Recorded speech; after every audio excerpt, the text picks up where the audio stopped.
Chapter 652. Don't take a detour. Qin Feiyang shook his head. Why? Ling Yu looked at him in confusion. Qin Feiyang said, then answer me first. What are those blood puppets chasing? Ling Yu frowned. Do you still need to ask? Of course they're chasing someone. That's right. The people from Hezhou, Kuan, Changzhou, and Yunzhou are all ahead of us. Therefore, the people that the blood puppets are chasing are definitely them. In other words, we've already caught up with them. Qin Feiyang said. Yes. But because of this, we should take a detour.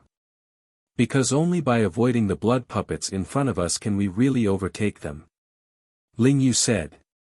You're right, but you ignored the direction those blood puppets are going. See, they're all going for that silhouette. And these blood puppets are chasing Mo Wuxian and the others. If they went there, Mo Wuxian and the others must have gone there too. I'm guessing that the real body of that silhouette is definitely not ordinary. Qin Feiyang's eyes flashed. Ling Yu's pupils shrank. He looked up at the silhouette, and his face was full of surprise. Zhao Yu glanced at Qin Feiyang and said, Ling Yu, we'll do as Brother Qin says. Ling Yu nodded and looked at Qin Feiyang. Brother Qin, please give us your orders. In terms of intelligence, he admitted that he was indeed not as smart as Qin Feiyang. Qin Feiyang said, there's nothing to give, just be prepared for battle at any time. Understood. Everyone nodded. Splash. The 8 boats suddenly turned into sharp arrows, breaking through the waves. Mo Wuxian and the others were only 200 meters away from the other shore. It could be said that they were very close. Everyone was wild with joy. 200 meters. 150 meters. 100 meters. But just as they entered the range of 100 meters, the faces of the 5 people at the front suddenly twisted. Then, the 5 of them turned around at the same time. Ah! The next moment. Following a series of painful screams, the 5 people exploded one after another. The small boat under his feet immediately turned back. What happened? The people behind all stopped in unison and looked at the 5 returning boats in bewilderment. The golden-haired youth looked at Lu Yunfeng and Pei Sancher and said, You two go take a look. We. The 2 of them raised their eyebrows. The golden-haired youth shouted impatiently, Go now, or don't blame me for being ruthless. A vicious aura immediately rose between the brows of Lu Yunfeng and the other 2. Wasn't this clearly asking them to be cannon fodder? Mo Wuxian transmitted his voice, We are alone and weak. We can't go against them. Hurry up and be careful. The 2 of them looked at Mo Wuxian gloomily. On the surface, Mo Wuxian seemed to be concerned about them, but in reality, he was harboring evil intentions. They knew that both Mo Wuxian and Yan Tianfeng wanted to get rid of them. But because they had been on guard all along the way, they didn't let the 2 of them get a chance. At this very moment. Naturally, Mo Wuxian would not miss such a good opportunity. However, even though they knew this, they had no way out. The golden-haired youth's strength was far beyond theirs. If they dared to say no, they would definitely be killed. The other shore was right in front of them. If they died now, it would not be worth it. Seeing that the 2 of them were hesitating, the golden-haired youth did not hide the murderous intent in his eyes. He shouted, Why aren't you going? The most important thing was that the blood puppets behind them were about to catch up. If they couldn't figure out the reason for the 5 people's deaths before the blood puppets caught up, they could only force their way in without any mental preparation. At that time, they might not be able to survive. Let's go. Even though it's dangerous, it's still an opportunity. Lu Yunfeng transmitted his voice to Pei Sancher. If they could restrain themselves after finding out the reason for the 5 people's deaths, they would definitely be the first to reach the other shore. Phew! Pei Sancher took a deep breath and drove the small boat side by side with Lu Yunfeng, slowly moving forward. At this moment, Mo Wuxian and the others held their breaths and stared at the two of them. Finally, Lu Yunfeng and Pei Sancher entered the range of 100 meters. "Save me, don't leave me behind, mother misses you, come back quickly, child, why aren't you answering me, I'm right behind you, quickly turn around and look at me." Immediately, an incomparably mournful and despairing voice came from behind the two of them, continuously drilling into their ears. "You two bastards, I've wanted to kill you for a long time, go to hell. You actually want to shake our position, you really don't know life from death. Let me tell you, you'll never be able to leave the 9 Nether Yellow Springs alive." Following that, Mo Wuxian and Yan Tianfeng's voices entered their ears, filled with bone-piercing killing intent. Even, they could clearly feel two terrifying auras erupting from behind them. The two of them turned pale with fright and hurriedly looked back. But when they saw it, the two of them were dumbfounded. This was because Mo Wuxian and Yan Tianfeng did not show any signs of fighting. Oh no! The two of them suddenly came back to their senses. This was an illusion. But it was too late to understand now. Accompanied by two mournful screams, their bodies directly exploded, and blood splattered across the sky. Seeing this scene, the golden-haired youth and the others were extremely shocked. Wasn't this death too fast? What was going on? At this moment, in their eyes, the mere 100 meters in front of them was like a forbidden zone of death, and they did not dare to step into it. Roar! At this moment, a series of roars sounded from behind, less than 100 meters away. Needless to say, the blood puppet had caught up. The green-haired youth shouted, "We can't care about that anymore, let's go." Immediately, the group of people steered the boat and braced themselves as they headed towards the stone stairs. But just as they entered the range of 100 meters, all the boats stopped. Each of them had a ferocious look on their faces as they struggled frantically. In the blink of an eye, another 4 people turned their heads and exploded to death. Adding Lu Yunfeng and Pei Sancher, as well as the 5 people who died at the beginning, 11 people had already died. And these 11 people were all war masters. However, the blood puppets did not chase after them, but they did not retreat either.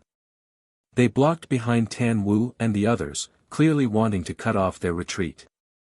At the same time, Qin Feiyang and the others, who were flying over, also saw the stone stairs that led to the clouds. And when the 2 words "Higan" entered their sight, the 8 of them were overjoyed. Dong Xingyang said excitedly, "We're finally here, quick, catch up now, maybe we can still make it in time." After enduring for so long, he finally saw Higan. He had almost forgotten about everything. Qin Feiyang glanced at the stone stairs, then at the stone tablet, and then at the blood puppets in front of him. Suddenly, he noticed that there were more than a dozen boats floating towards them. However, because there were too many blood puppets blocking his line of sight, he could not see the situation of Tan Wu and the others, but his intuition told him that something was happening in front of him. At this moment, Dong Xingyang and the others had already steered the boat forward. Qin Feiyang's expression changed, and he immediately steered the boat to chase after them, at the same time shouting, "Stop! Higan is right in front of us, why are we stopping?" Zhao Yu said without turning his head. "Didn't you see those boats floating over? There are more than a dozen boats, in other words, more than a dozen people have already lost their lives. It must be very dangerous ahead, don't be rash." Qin Feiyang said angrily. Hearing this, Dong Xingyang and the others glanced at the sea, and when they saw the dozen boats, they suddenly shuddered and hurriedly braked. Qin Feiyang caught up with them and said in a deep voice, "If you continue to be so impulsive, I won't care about your life or death. I'm sorry. We were wrong." Whether it was Dong Xingyang and the other 2, or Ling Yu and the other 3, they all looked ashamed and apologized to Qin Feiyang. Ah! Suddenly, Two desperate screams came from afar. The 8 of them looked up, their eyes full of surprise and doubt. Qin Feiyang's eyes were solemn, and he said, without a doubt, it's not that easy to reach Higan. Be careful. Dong Jingyang and the others nodded. Let's go. Qin Feiyang waved his hand, and the 8 of them once again steered the boat and sailed in that direction. Roar! The blood puppet that was chasing them from behind suddenly roared angrily. Immediately, the blood puppets behind Tan Wu and the others all turned their heads in an instant and looked at Qin Feiyang and the others. Damn it! Qin Feiyang and the others' faces darkened.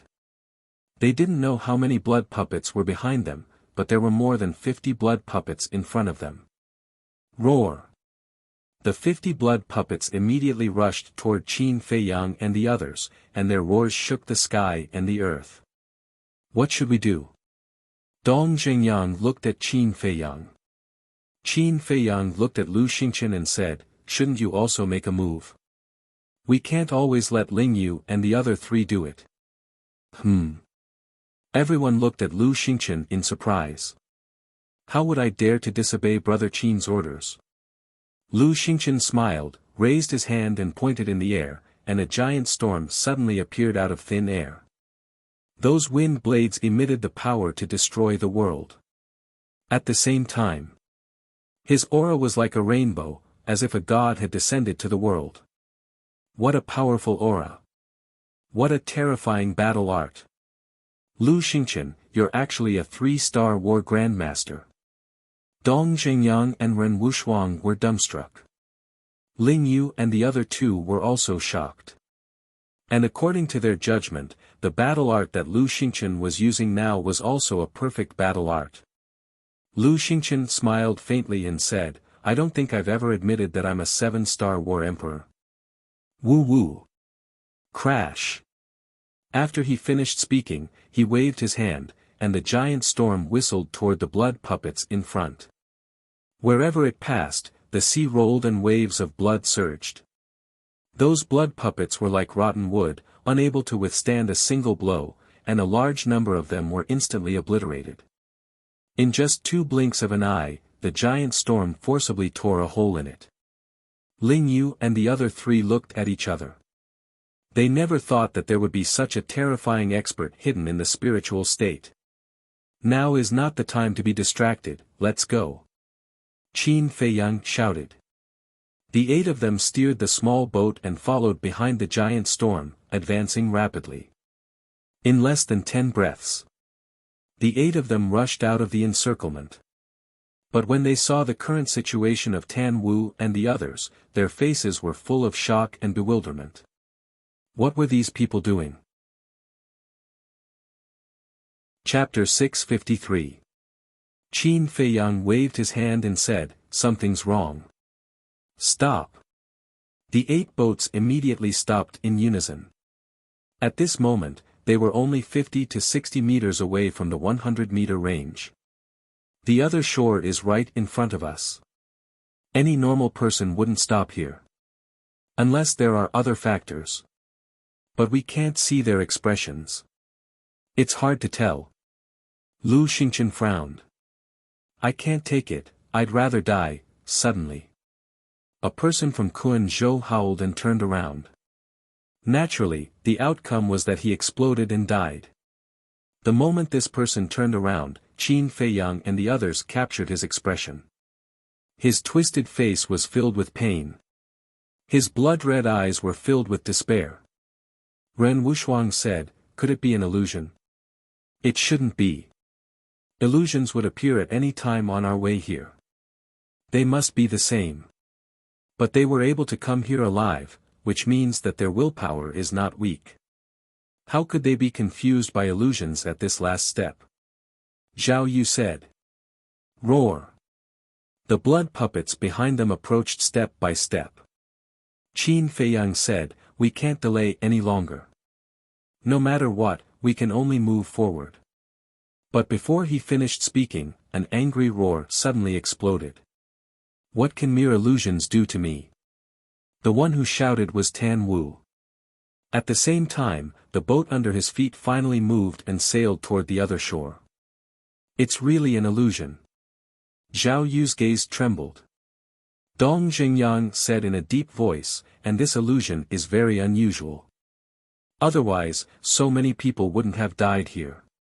Those illusions before were just appetizers. This is where the real test is. Are you all ready? Qin Feiyang glanced at the 7 of them. The 7 of them nodded heavily. It wasn't easy to get here. They definitely couldn't fall here. Let's go. Qin Feiyang waved his hand. The 8 of them drove the boat and rushed into the 100-meter range. Immediately, like Tan Wu and the others, the boat stopped in unison. All kinds of tempting voices turned into a terrifying sound wave and poured into their minds. His face and eyes were filled with pain and struggle. Just as the 8 of them entered the forbidden area, the golden-haired young man and the green-haired young man roared and broke free from the illusion one after another. However, when they saw that Tan Wu actually woke up before them, a trace of viciousness immediately crept up between their brows. Tan Wu, the first person to reach the other side must be us. Stop right there. The golden-haired young man shouted, his eyes filled with killing intent. Tan Wu ignored them and stared at Higan with a burning gaze. I told you to stop, didn't you hear me? The murderous aura between the golden-haired young man's eyebrows became even thicker. Humph. Tan Wu gave a cold snort and turned a deaf ear. Break. At this moment, Mo Wushen's roar sounded out, and he also woke up, and immediately steered the small boat towards the opposite shore. Back to Qin Feiyang. At this moment, his hands were tightly clenched, and his face was distorted. Sweat was dripping down his forehead like rain. This was because the voices of countless people were echoing in his head.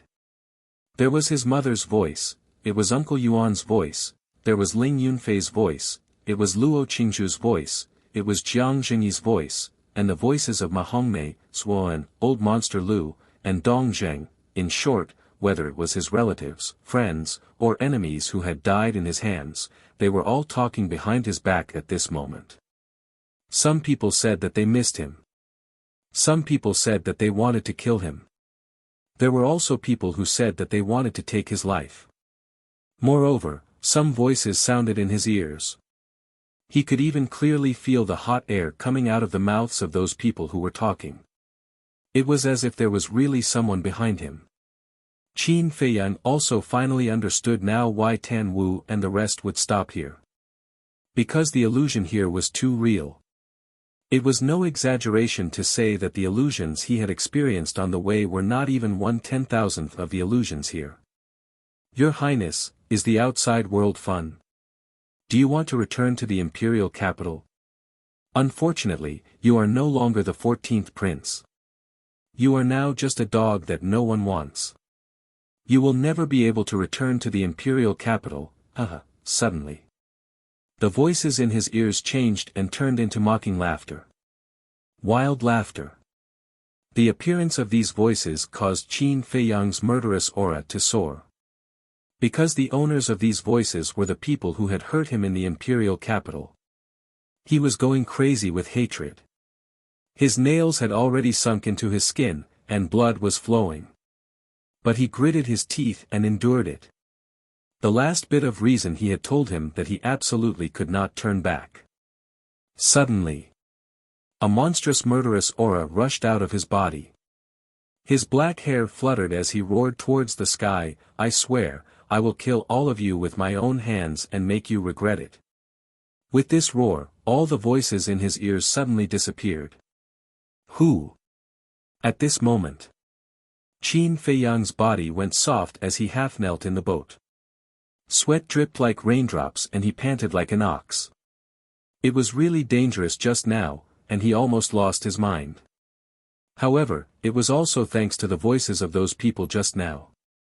Because it was these voices that had completely stimulated the hatred in his heart and his unyielding will, which allowed him to get rid of the illusion.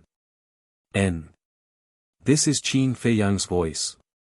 At the same time, Hearing Qin Feiyang's roar, Tan Wu and Mo Wuxian's eyes trembled. As they were all confused by the illusion and could not turn back, only now did they know that Qin Feiyang had also rushed over. And from the sound, Qin Feiyang seemed to have gotten rid of the illusion. Immediately, Tan Wu's eyes became playful. Once this fiend arrived, there would definitely be a good show to watch. But Mo Wuxian's eyes were filled with killing intent. He absolutely could not let this person reach the other shore. He looked at the blonde youth in front of him and transmitted his voice, "The two of you, that roar just now was Qin Feiyang. You have to keep your word. Don't worry, with us here, he can forget about reaching the other shore. And Tan Wu, he will definitely die today." A cruel smile crept onto their faces. After a short period of calm, Qin Feiyang finally recovered. He got up and looked at Mo Wuxian and the rest, frowning slightly. Then, he looked at Tan Wu who was about to reach the shore, and a smile crept into his eyes. To be honest, Tan Wu was the first to reach the other shore, which was somewhat beyond his expectations. But it could also be seen that this person's willpower was very terrifying. So the more he looked at this person, the more satisfied he was. He must take him under his command. At this moment, the boat under Tan Wu's feet finally reached the shore. Seeing this, the blonde youth was immediately anxious and said angrily, "Tan Wu, do you really not want to live anymore? Whether I want to live or not, it's not up to you." Tan Wu mocked without turning his head, and then walked to the bow of the boat without hesitation. "The other shore, I'm here." He looked up at the long stone stairs and muttered to himself. He decisively lifted his foot and stepped onto the first step of the stone stairs. Damn it! The blonde youth's face was as dark as water. "Want to kill me? Follow me," Tan Wu said without even turning his head. Then, he dashed up the stone stairs. Qin Feiyang glanced at the blonde youth with a hint of ridicule in his eyes. Actually, it was not very important whether he was the first to reach the other shore or not. Anyway, as long as he could enter the imperial capital, it was fine. And the reason why these two people were so eager to be first was purely because of vanity. Because if they could be the first to reach the other shore, then they would have the capital to show off in the future. But what was certain was that Tan Wu had completely angered these two people. A bloody battle was inevitable later. Qin Feiyang retracted his gaze and looked at Ren Wuxuang and the rest. The few of them were not awake yet. How could he help them? He lowered his head and pondered. At this time, the blonde youth, the green-haired youth, and Mo Wuxian also stepped onto the stone stairs one after another. Their boat also immediately turned around and returned the way they came. But after the three of them stepped onto the stone stairs, they did not chase after Tan Wu immediately. The blonde youth frowned and said, "Do you guys think we can turn back now?" "I don't know." The green-haired youth shook his head. The blonde youth pondered for a moment and said, "Mo Wuxian, turn back and try." "Me?" Mo Wuxian's face immediately turned green. "What? Do you want to die? Do you believe that I'll kick you down now?" The blonde youth's eyes flashed.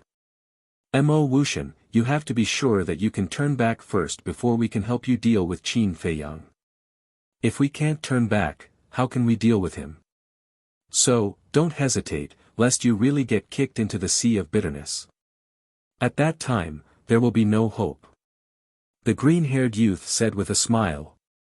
Mo Wuxian was furious. If he had known earlier, he would not have colluded with these two people. But it was too late to regret now. "I'll count to 3. If you don't turn back, then don't be ruthless." The blonde youth sneered.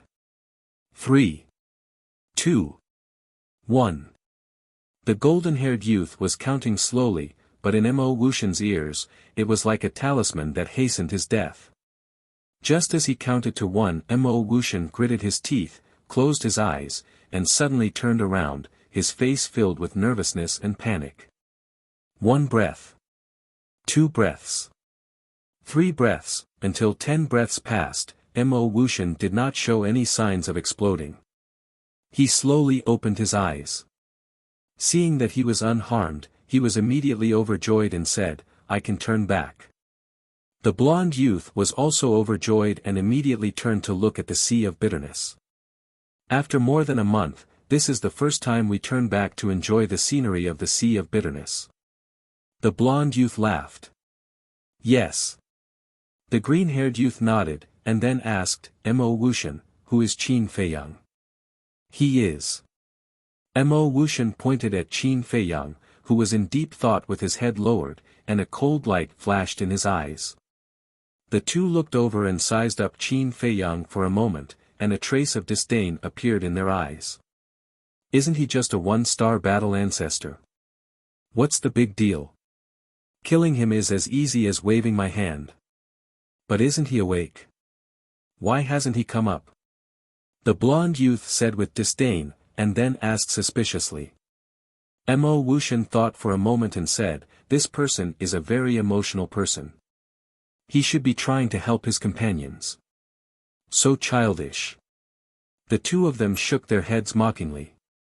Mo Wuxian glanced at the two of them, and there was a trace of worry in his eyes. The two of them were too arrogant. If they did not quickly get rid of Qin Feiyang, they would definitely suffer a great loss in the end. His eyes flashed slightly, and he laughed, "The two of you, in order to prevent any accidents, why don't we kill him now? Good idea.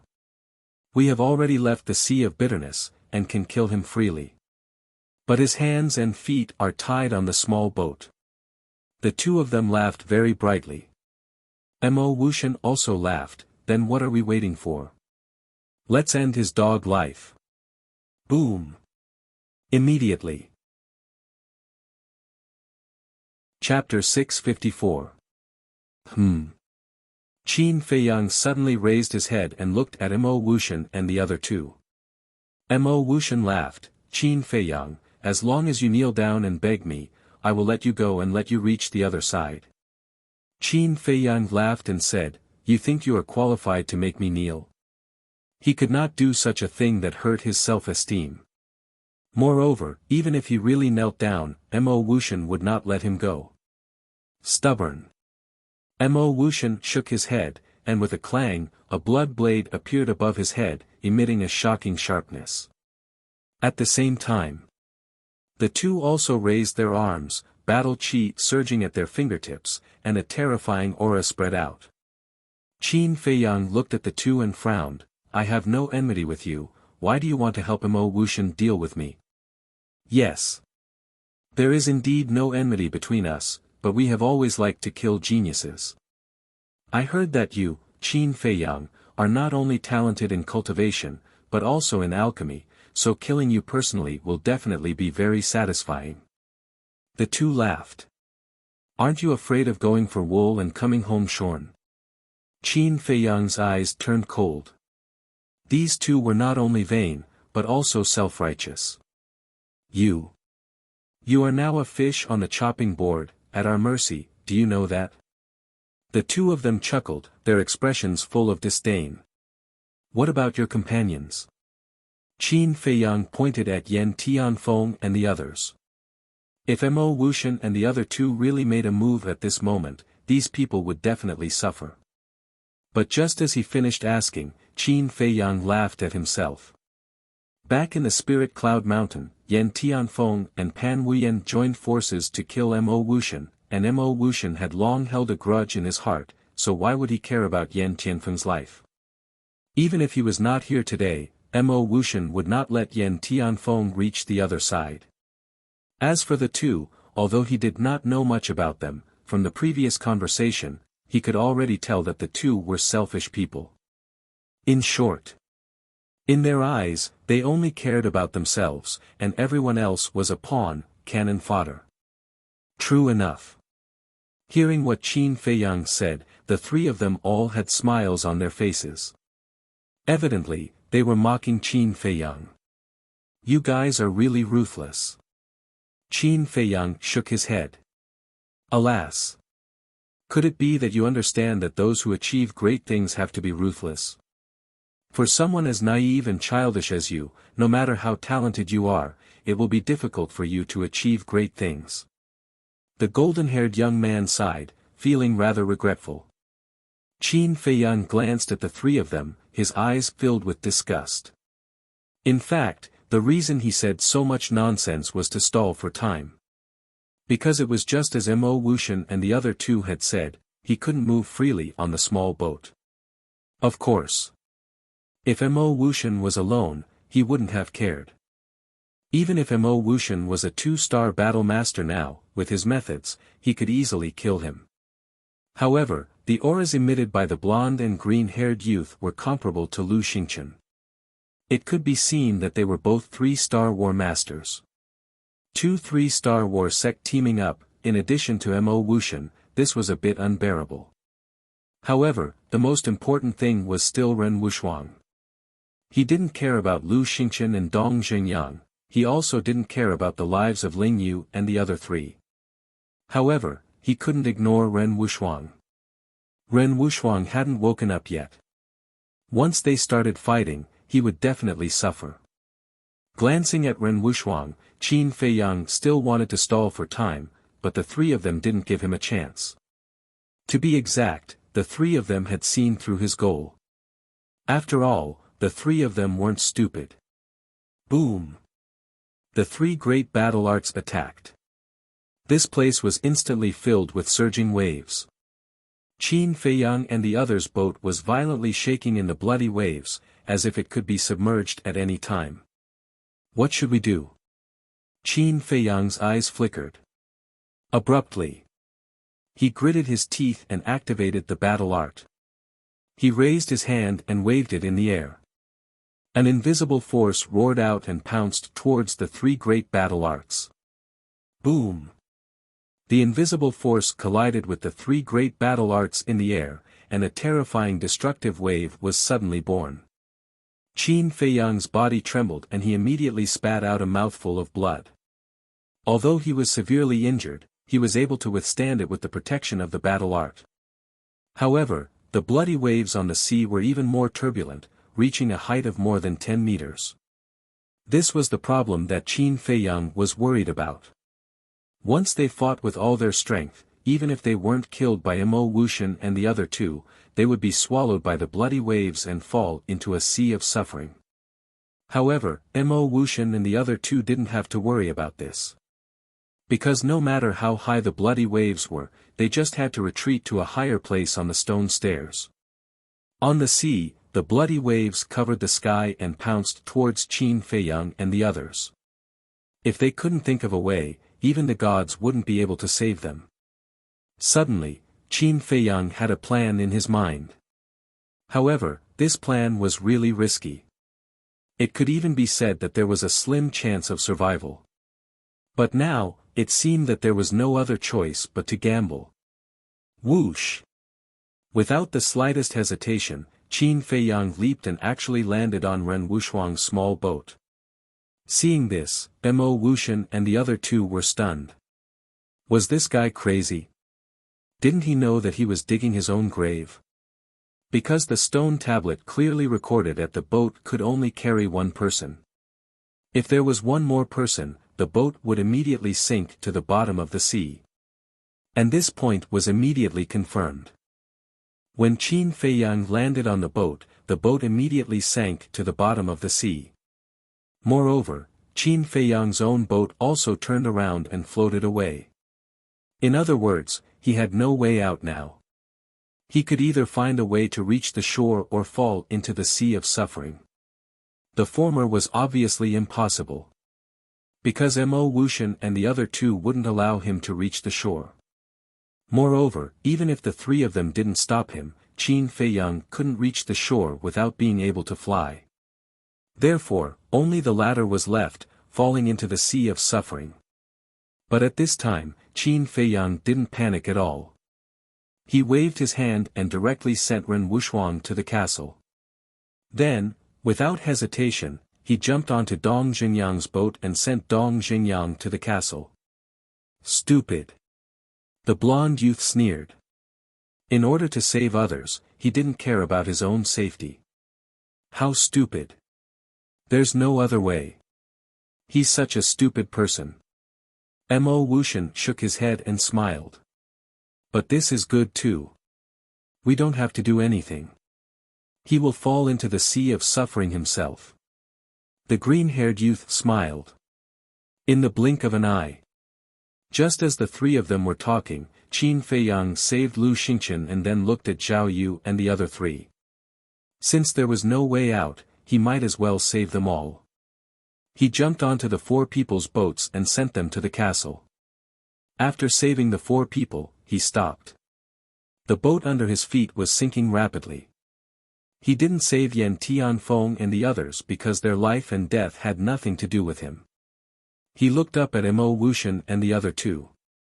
Mo Wuxian smiled and said, "You are only one step away from reaching the other shore. Are you unwilling now?" "Yes, I can't accept it." Qin Feiyang didn't deny it. Falling into the sea of suffering was a foregone conclusion. He didn't have the slightest confidence that he could escape alive. Maybe, in the end, he would become an emotionless blood puppet. Or maybe, he would be trapped in the castle and never be able to return to the capital and see his mother. I understand. If it were me, I would have gone crazy. But this kind of thing will never happen to me. In your next life, remember to open your eyes. Don't provoke people you can't afford to provoke. Mo Wuxian laughed and looked down at Qin Feiyang with the attitude of a victor. I will remember. Please remember too.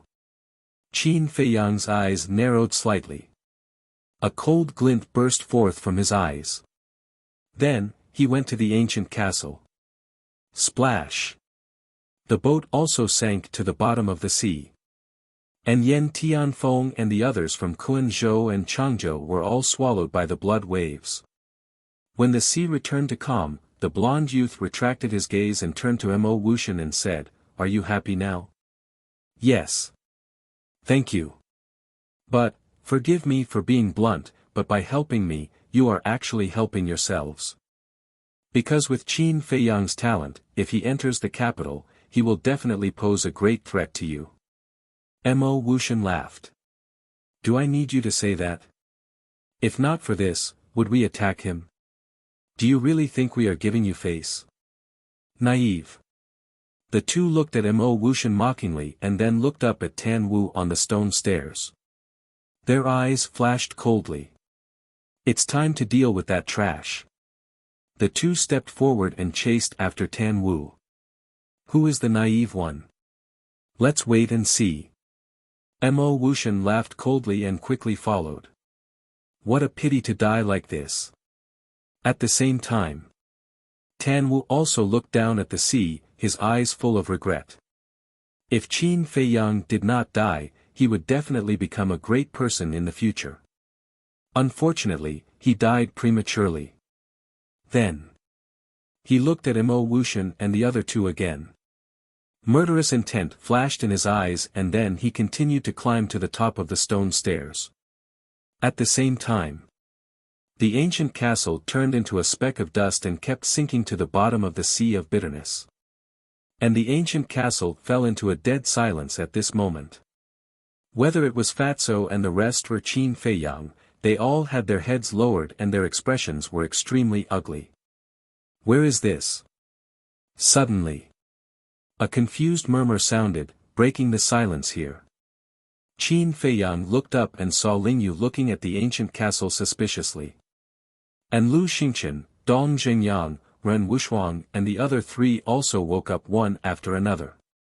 Lu Xingqian looked around and frowned. Brother Qin, what's going on? Why are we in your ancient castle? Ancient castle? Lingyu and the other three were surprised. Qin Feiyang said, unfortunately, we are now in the sea of bitterness. What? The few of them suddenly changed color. Qin Feiyang gave a simple and clear account of what had happened earlier. Lingyu immediately clenched his hands and gritted his teeth. Those three damn bastards, I will never forgive them. Is there any use in saying tough words now? Dong Xingyang glanced at him impatiently and said, the most important thing now is to think of a way to leave the sea of bitterness. The few of them lowered their heads and frowned, deep in thought. Lu Xingqian glanced at the few of them and said to Qin Feiyang telepathically, Brother Qin, I haven't paid back the favor I owed you before, and now I owe you another one. When do you think I will be able to pay it back completely? There was a faint smile on his face, as if he was not very worried about the current situation. Then don't pay it back. Qin Feiyang said. How can that be? What I hate the most is to owe others, especially you, Qin Feiyang.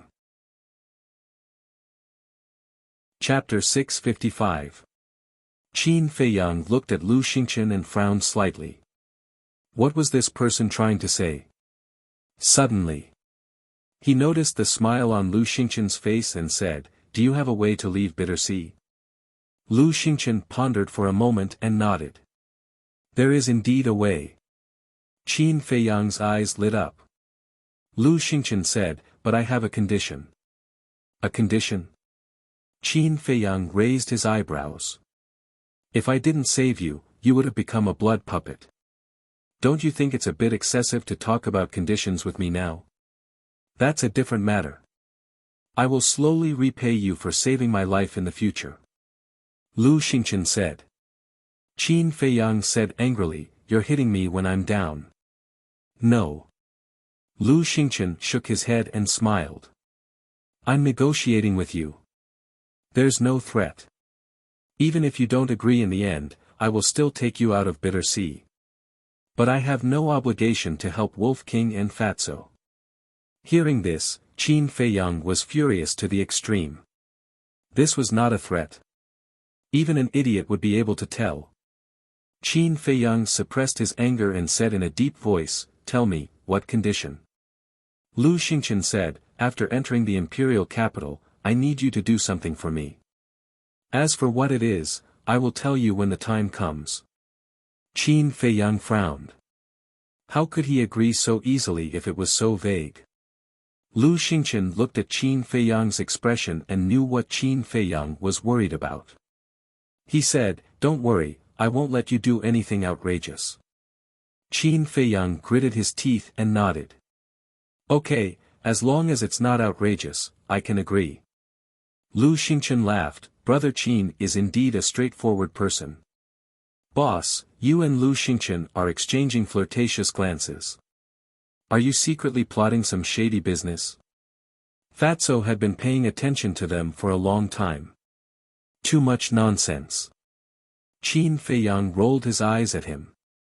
He looked at Lu Xingqian and said, If you continue to dawdle, Mo Wuxian and the others might reach the top. We have to get rid of these three. Lu Xingqian's eyes flashed. With a wave of his hand, a mysterious force immediately enveloped Qin Feiyang. The next moment, Qin Feiyang felt his body lighten as he appeared in an unfamiliar place. He looked around suspiciously. This was a completely sealed secret chamber.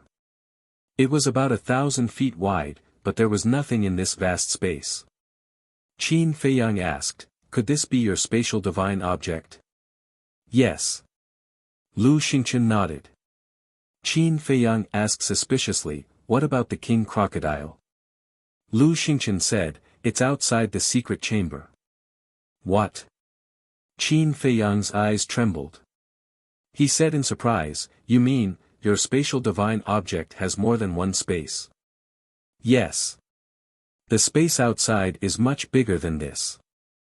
Lu Xingqian laughed. Qin Feiyang was surprised. Lu Xingqian shook his head and laughed. Don't even think about it. I won't take you there. Why? Qin Feiyang was suspicious. There are some secrets in that space that you can't know. Lu Xingqian smiled mysteriously. Secrets? Qin Feiyang was a little confused. What secrets could he not know? Don't think about it. You'll never know until you see it with your own eyes. Lu Xingqian laughed and waved his hand. The void in front of him suddenly shook. Immediately after, Under Qin Feiyang's surprised gaze, an image appeared in the void. In the image, there was a sea of blood with undercurrents. My spatial divine object can not only see the outside situation, but also control it to go to heaven and earth. Lu Xingqian explained. Go to heaven and earth? Qin Feiyang suddenly felt incredulous. In fact, as far as I know, every spatial divine object can do these two things. But the strange thing is, why can't your spatial divine object? Lu Xingqian looked at him in confusion. I don't know either. Qin Feiyang's eyes were full of confusion. Could it be that the ancient castle was of a lower grade than Lu Xingqian's spatial divine object? He shook his head, no longer thinking about these boring questions, and said, let's go. Even if the ancient castle was the lowest grade spatial divine object, he would cherish it like his life, because it was left to him by Uncle Yuan. Lu Xingqian immediately controlled the spatial divine object and swept towards the sea. Although Qin Feiyang could not sense anything in the secret room, from the image in the void, he could see that the spatial divine object was indeed moving. About 30 breaths of time. The surface of the sea of bitterness appeared in the image in front of them. In other words, the spatial divine object had now left the deep sea and was floating on the surface of the sea. Lu Xingqian waved his hand, and 3 more images appeared around them. As a result, they were able to see everything that was happening around them. The stone staircase was in one of the images. Lu Xingqian immediately controlled the spatial divine object and rushed towards the stone staircase. After approaching the stone staircase, he grabbed Qin Feiyang and instantly left the spatial divine object and landed on the first step of the stone staircase. Lu Xingqian smiled and said, very easy, right? Indeed. Qin Feiyang nodded and looked up at the top of the stone staircase. Mo Wuxian and the other 2 had already climbed 1/3 of the way up. As for Tan Wu, he had already climbed 2/3 of the way up. Lu Xingqian pointed to the sea in front of them and said with a smile, look, Wan Qiu and the others are also here. Qin Feiyang looked over and indeed saw 4 small boats on the sea 300 to 400 meters away. No. Weren't there 5 of them? Why were there only 4 small boats? Qin Feiyang looked carefully and found that Feng Huo was missing from the 5. It seemed that this person had also died on the way. For a moment, Qin Feiyang could not help but feel sad. How many young talents had died in this place? Was it worth it just to enter the imperial capital? Lu Xingqian patted his shoulder and said with a smile, everyone has their own fate, don't add to your sorrow. Quickly take back your ancient castle and chase after Mo Wuxian and the others. Take back the ancient castle. Qin Feiyang was taken aback, and asked suspiciously, what do you mean? Lu Xingqian said, your ancient castle is still at the bottom of the sea. What? Qin Feiyang was surprised. If you had directly entered my spatial divine object, then the ancient castle would definitely not have been separated from you. But just now, you entered my spatial divine object from inside the ancient castle. The ancient castle that is exposed outside is naturally still at the bottom of the sea. Lu Xingqian laughed. Qin Feiyang was suddenly enlightened. He carefully sensed that the ancient castle really wasn't in his body. Then, his mind moved slightly. Not long after, a circle of imperceptible ripples appeared on the calm surface of the sea. Qin Feiyang thought again, and a palm-sized ancient castle suddenly appeared in the void in front of him, emitting a mysterious aura. When Lu Xingqian saw the true appearance of the ancient castle, his pupils shrank slightly, and he said with a sound transmission, Brother Qin, your ancient castle is not an ordinary object. How do you know? Qin Feiyang was puzzled. I don't know either, maybe it's a kind of intuition, or maybe it's because of the aura it emits. Lu Xingqian said. Qin Feiyang looked at the ancient castle, and also felt that the ancient castle was covered with a mysterious veil, making it difficult for people to see through it. Maybe it really is not an ordinary object. Qin Feiyang muttered, and kept the ancient castle into his glabella. Then the two of them chased after Mo Wuxian and the other two, their eyes becoming incomparably sharp. But suddenly, Lu Xingqian stopped, and said with a sound transmission, "Do you want to learn from Mo Wuxian and let Wan Qiu and the others be buried in the sea of bitterness? Is that necessary?" Qin Feiyang asked. Lu Xingqian was stunned, and shook his head with a smile. "Indeed, there is no need. With their current overall strength, to deal with Wan Qiu and the others, there was no need to use such despicable means. Mo Wuxian, aren't you going to wait for us?" The two of them continued to rush up, and at the same time, Lu Xingqian shouted loudly. Mo Wuxian was stunned. This voice seemed a little familiar. He stopped, looked down, and his face suddenly changed, and exclaimed, "How is this possible? What's the fuss about?" The golden-haired youth frowned, and also looked down at Qin Feiyang and the other two, their faces full of disbelief. They didn't die. Did they see a ghost? The two of them rubbed their eyes hard, and looked at Qin Feiyang and the other two again.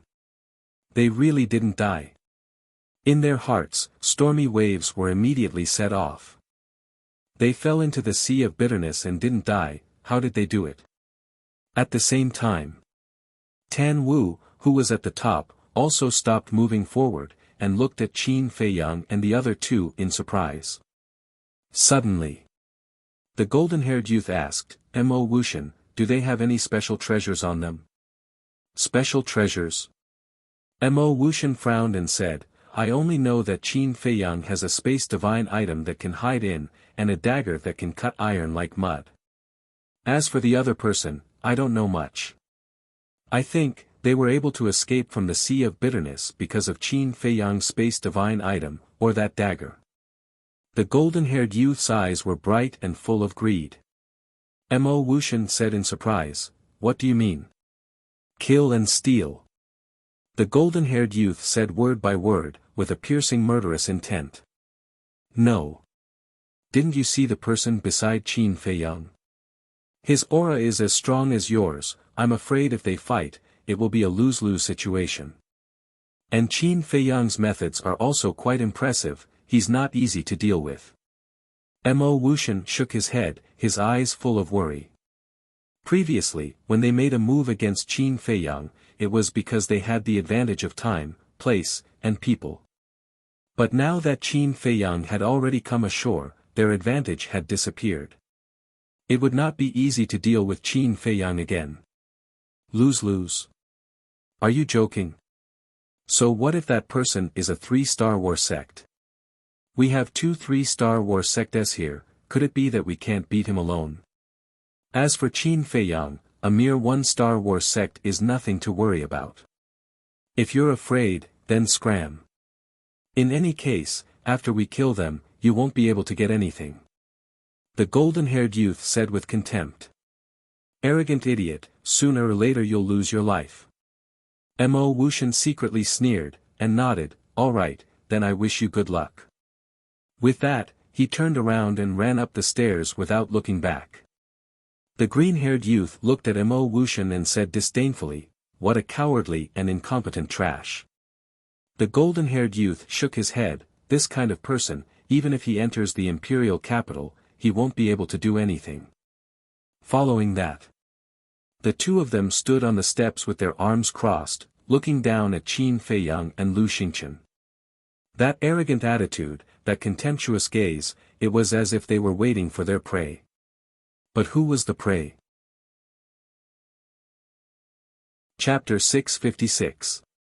At the same time, on the surface of the sea, Feng Wuxia and the other 3 stood on the boat and looked at the words Prometha on the stone tablet with ecstasy on their faces. Suddenly, Feng Wuxia noticed Qin Feiyang and Lu Xingqian on the stone stairs and said in a deep voice, "As expected, they have already reached the other shore." Wan Qiu and the other 2 immediately raised their heads and looked at Qin Feiyang and Lu Xingqian with a cold glint in their eyes. Feng Hua is such a good person, but he died on the bridge of helplessness, and this bastard is still alive and well. It's really unfair. This confirms the saying that good people don't live long, but bad people live for 1,000 years. The two sisters gritted their teeth and felt indignant. Feng Wuxia sighed. In this world, there is no such thing as good and bad people, only the strong and the weak. Wan Qiu nodded. As long as one's fist was strong enough, no one would dare to say anything even if one did something outrageous. There would even be people who admired and followed you because you were strong enough. Suddenly, the four of them noticed the two blonde young men. Wan Qiu said, "They are from Quanzhou and Changzhou." Feng Wuxia looked at the two blonde young men, then at Qin Feiyang and Lu Xingchen. The atmosphere is a little strange. Strange? Wan Qiu and the twins were stunned. They looked carefully and indeed found a clue. Feng Wuxia's eyes flashed and he looked away. Ignore them, let's go ashore first. The four of them drove the boat and quickly broke through the blood puppet's encirclement and entered the forbidden area. There was no suspense. The four of them immediately stopped and were confused by all kinds of illusions. On the stone stairs, Qin Feiyang and Lu Xingchen had also arrived below the two blonde young men, less than 10 meters away. Don't you have many companions? Why don't I see them? The green-haired young man looked at the two of them suspiciously. Do you still need to ask? They must be dead. The blonde young man laughed. Look at my brain. I even forgot about this. I'm really muddle-headed. The green-haired youth slapped his forehead angrily. He looked at Qin Feiyang and smiled. You were trapped in a sea of bitterness with a narrow chance of survival. The fact that you were able to escape is already a blessing from the heavens. Qin Feiyang grinned and said, Then I wonder if you have accumulated any good karma in your previous lives. What do you mean? The two of them raised their eyebrows. Lu Xingchen smiled and asked, What do you think? The two looked at each other and smiled. The golden-haired young man looked at Qin Feiyang and said, I don't want to talk nonsense with you. Immediately hand over the treasure and dagger you're hiding. Ugh. Qin Feiyang was astonished. He was actually thinking about the castle and Chang Shui. The arrogance of these two people far exceeded his imagination. Qin Feiyang crossed his arms and said playfully, What if I don't hand it over? You're not handing it over. Humph. If you don't hand it over today, don't think about leaving the 9 underworlds. The two of them sneered. So arrogant? Lu Xingchen raised his eyebrows and said indifferently, Say it. Do you want to fight one-on-one or together? One-on-one. Do you think we have time to waste on you? The two of them smiled disdainfully. Lu Xingchen said, So you want to fight together? The golden-haired young man smiled and said, The two of us like to beat up rookies like you.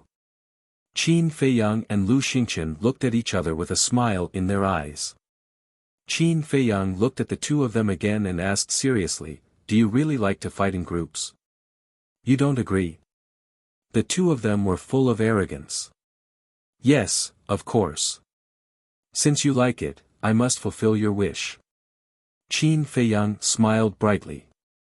But Lu Xingchen smiled even brighter than him. Was there something wrong with their heads? Were they looking for a beating?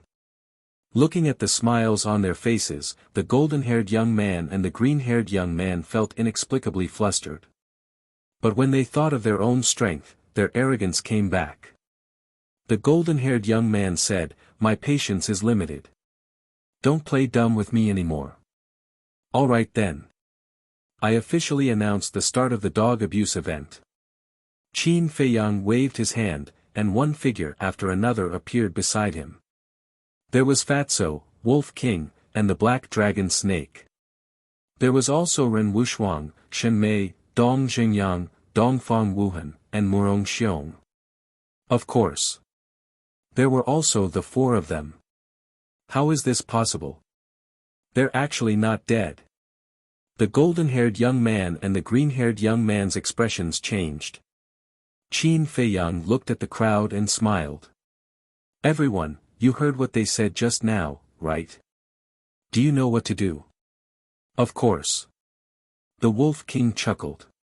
Immediately, Wolf King and Fatso rubbed their fists and walked towards the two of them. Damn it, let's go. The golden-haired young man shouted. The two of them immediately turned around and fled upwards without looking back. Chase! Wolf King waved his claws and instantly transformed into a muscular wolf, chasing after the two of them. Aya, why are you running? Weren't you very arrogant just now? Why are you running away with your tail between your legs now? Fatso followed closely behind, his face full of ridicule. The two of them were furious in their hearts. Since he was still alive, what was the point of hiding? Wasn't it obvious that he was trying to trick others? Qin Feiyang smiled and said, "Let's go, we'll follow them. Such a wonderful show, we can't miss it." Lu Xingchen chuckled. Everyone laughed and followed behind Qin Feiyang and Lu Xingchen, surging upwards in a mighty manner. At the same time, hearing the movement below, Mo Wuxian looked down in bewilderment, and his expression immediately changed. So many people, such a terrifying lineup, were they trying to scare people to death? Whoosh! Now he didn't dare to be negligent and hurriedly rushed towards the peak, even using all his strength. Because he knew that after Qin Feiyang and the others dealt with the golden-haired young man and the other two, they would definitely not let him go. At this moment, Tan Wu had already reached the peak. In front of him was a square, about 10,000 feet wide, located at the top of the clouds, surrounded by clouds and mist, covered with a layer of mysterious color. And in the center of the square, there were 9 blood-colored altars neatly arranged, exuding an ancient aura. In front of each altar, there was a stone tablet, engraved with the names of the 9 provinces. Obviously, this was the passage to the outside. In other words, as long as the altar was activated, one would be able to leave the 9 nether yellow springs. Tan Wu looked at the altar that led to He province, his eyes flickering. Finally, he actually turned around and walked to the stone stairs, lowering his head to glance at Qin Feiyang and the others, as if he didn't intend to leave. On the sea, Wan Qiu was the first to wake up from the illusion. But when he reached the other side, he didn't immediately chase after Qin Feiyang and the others. Instead, he stood on the stone stairs, waiting for Feng Wuxia and the others. In fact, he was afraid. The lineup on Qin Feiyang's side was too terrifying, and unless it was a last resort, he couldn't face them head-on. "Two little brats, don't run if you have guts."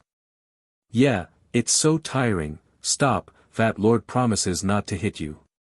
On the stone stairs, Fatso and Wolf King kept hooting.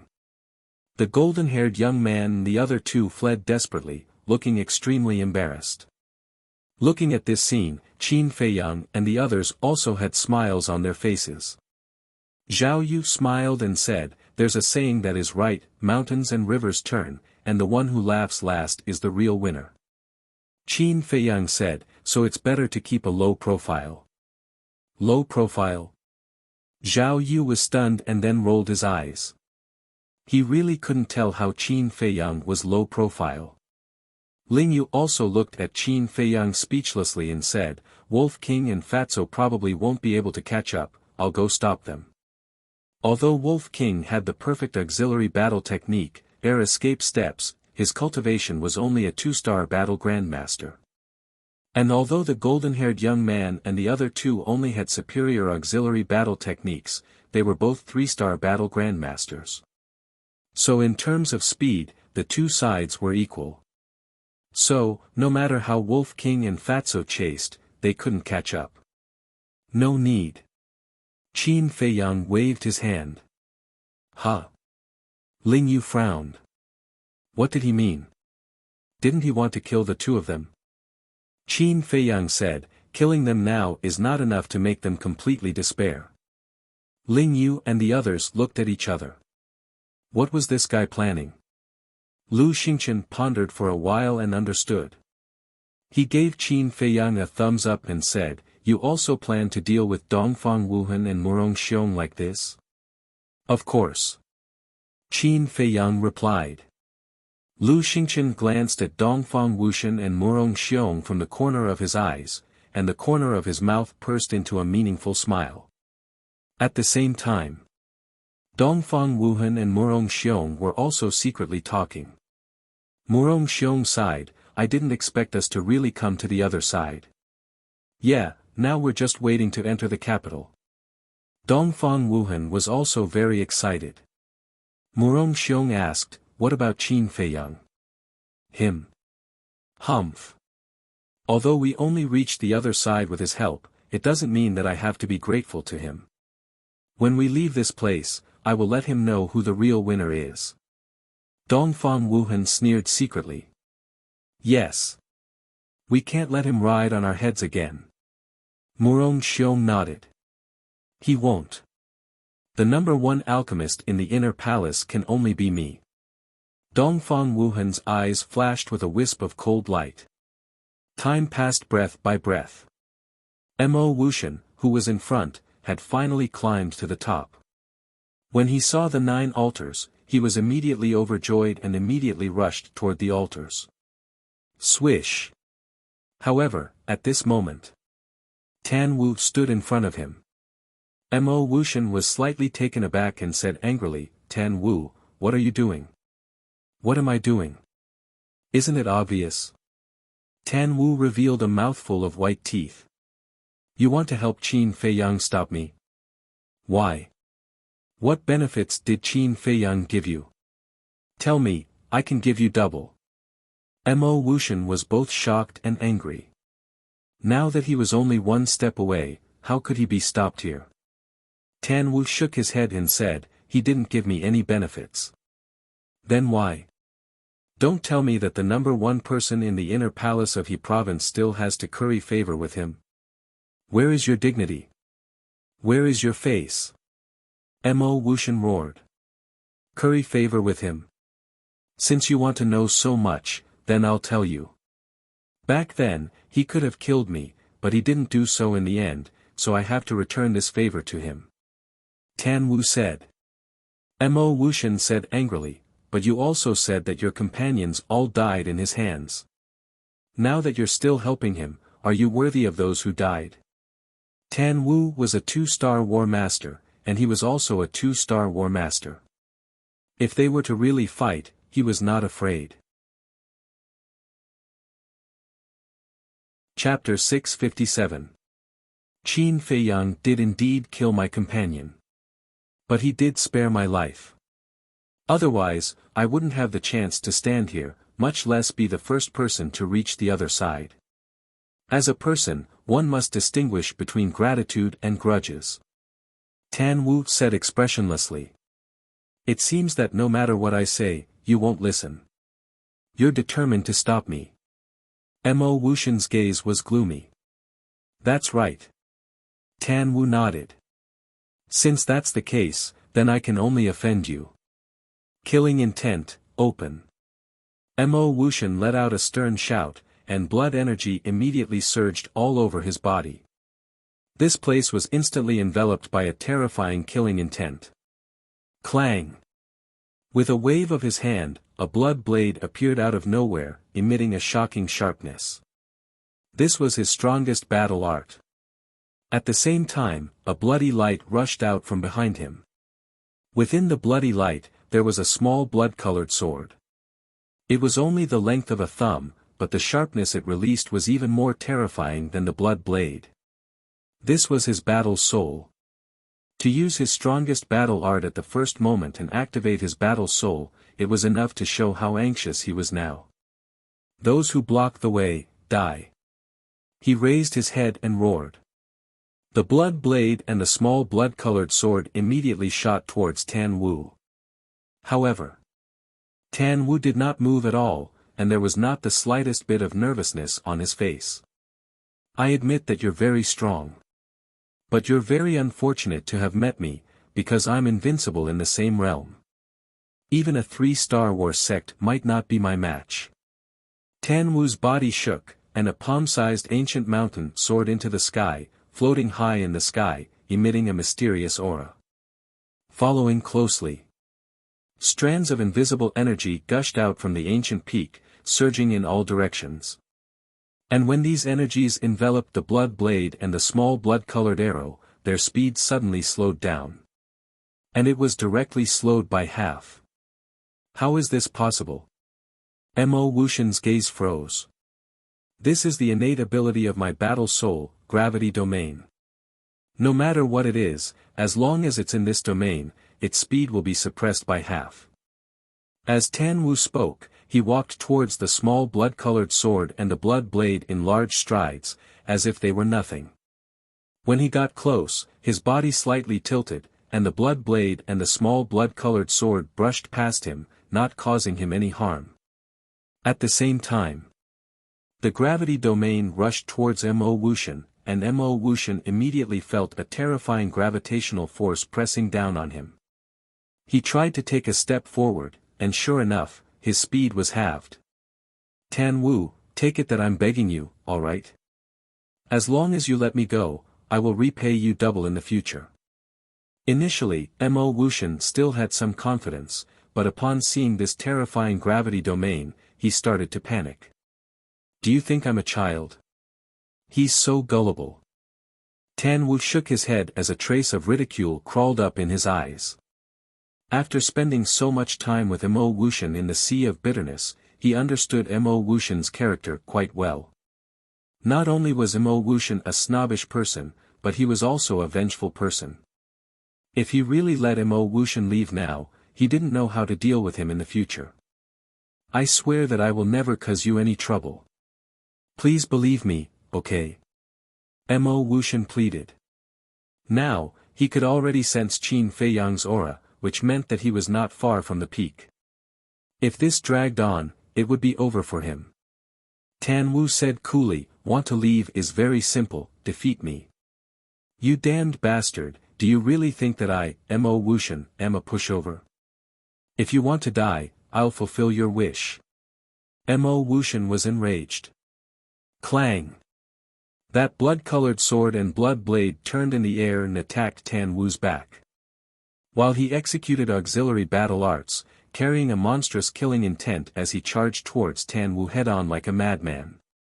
At this moment, he could be said to be unscrupulous. But Tan Wu had no intention of clashing head-on with him at all. He just pestered him, not letting him leave.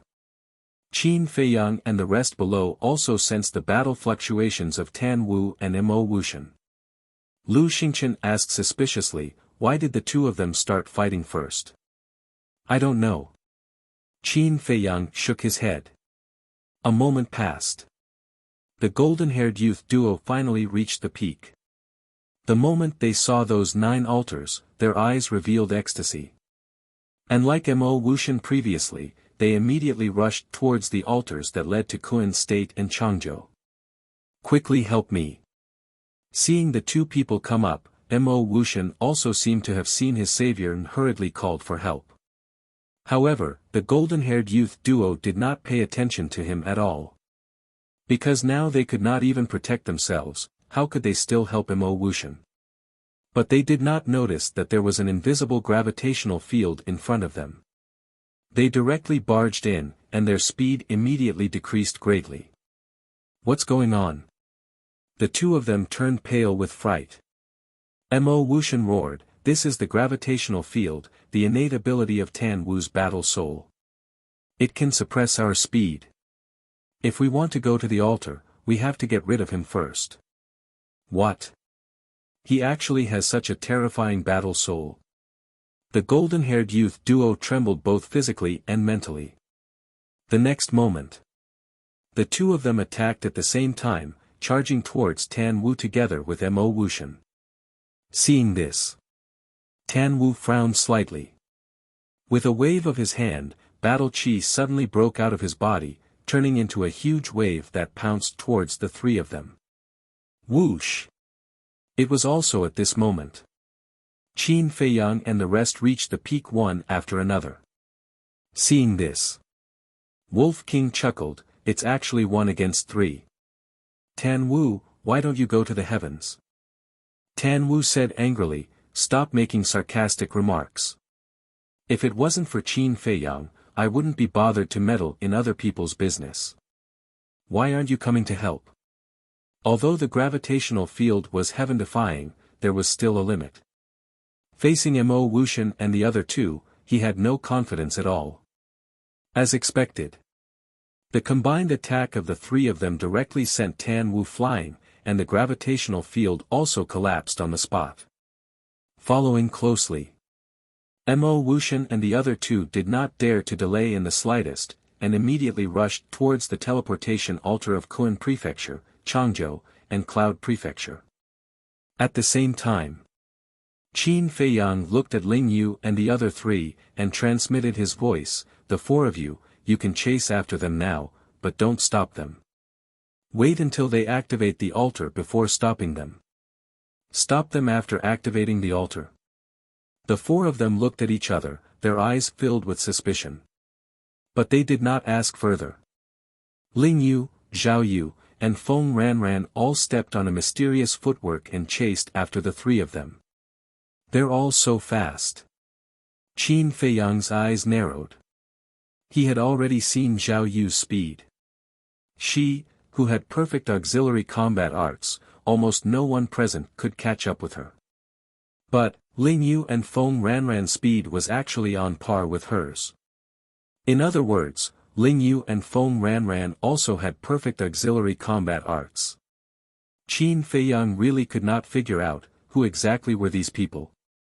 One had to know, perfect combat arts were almost extinct in the 9 prefectures, to be able to obtain one was already heaven-defying luck. So, he could not help but begin to suspect the identity of these three people. He looked at Luo Dan, who was next to him, and wondered if this woman also had perfect combat arts. At the same time, Mo Wuxian and the other two were also panicking. This speed was too terrifying, right? The blonde youth shouted, "Quick, as long as we activate the altar, no matter how fast they are, they can't stop us." Boom! Before they got close to the altar, the three of them activated their battle chi and rushed towards the 3 altars. This was because by the time they got close, the altars would have already been activated. By then, they would not have to waste any more time and could just jump up directly. Ling Yu and the other 3 behind the 3 of them did not stop them, but quietly watched the altars activate. Buzz! In less than 3 breaths, the 3 teleportation altars emitted a bright bloody light at the same time. Mo Wuxian and the other 2 were overjoyed. Now, no one could stop them from leaving. "Qin Feiyang, just you wait, if I don't settle this score with you, I swear I'm not human." The blonde youth laughed coldly. Mo Wuxian and the green-haired youth did not hide the murderous intent on their faces. Since the altars had already activated, they naturally had nothing to worry about. However, they did not notice that Qin Feiyang's lips were pursed into a mocking smile at this moment.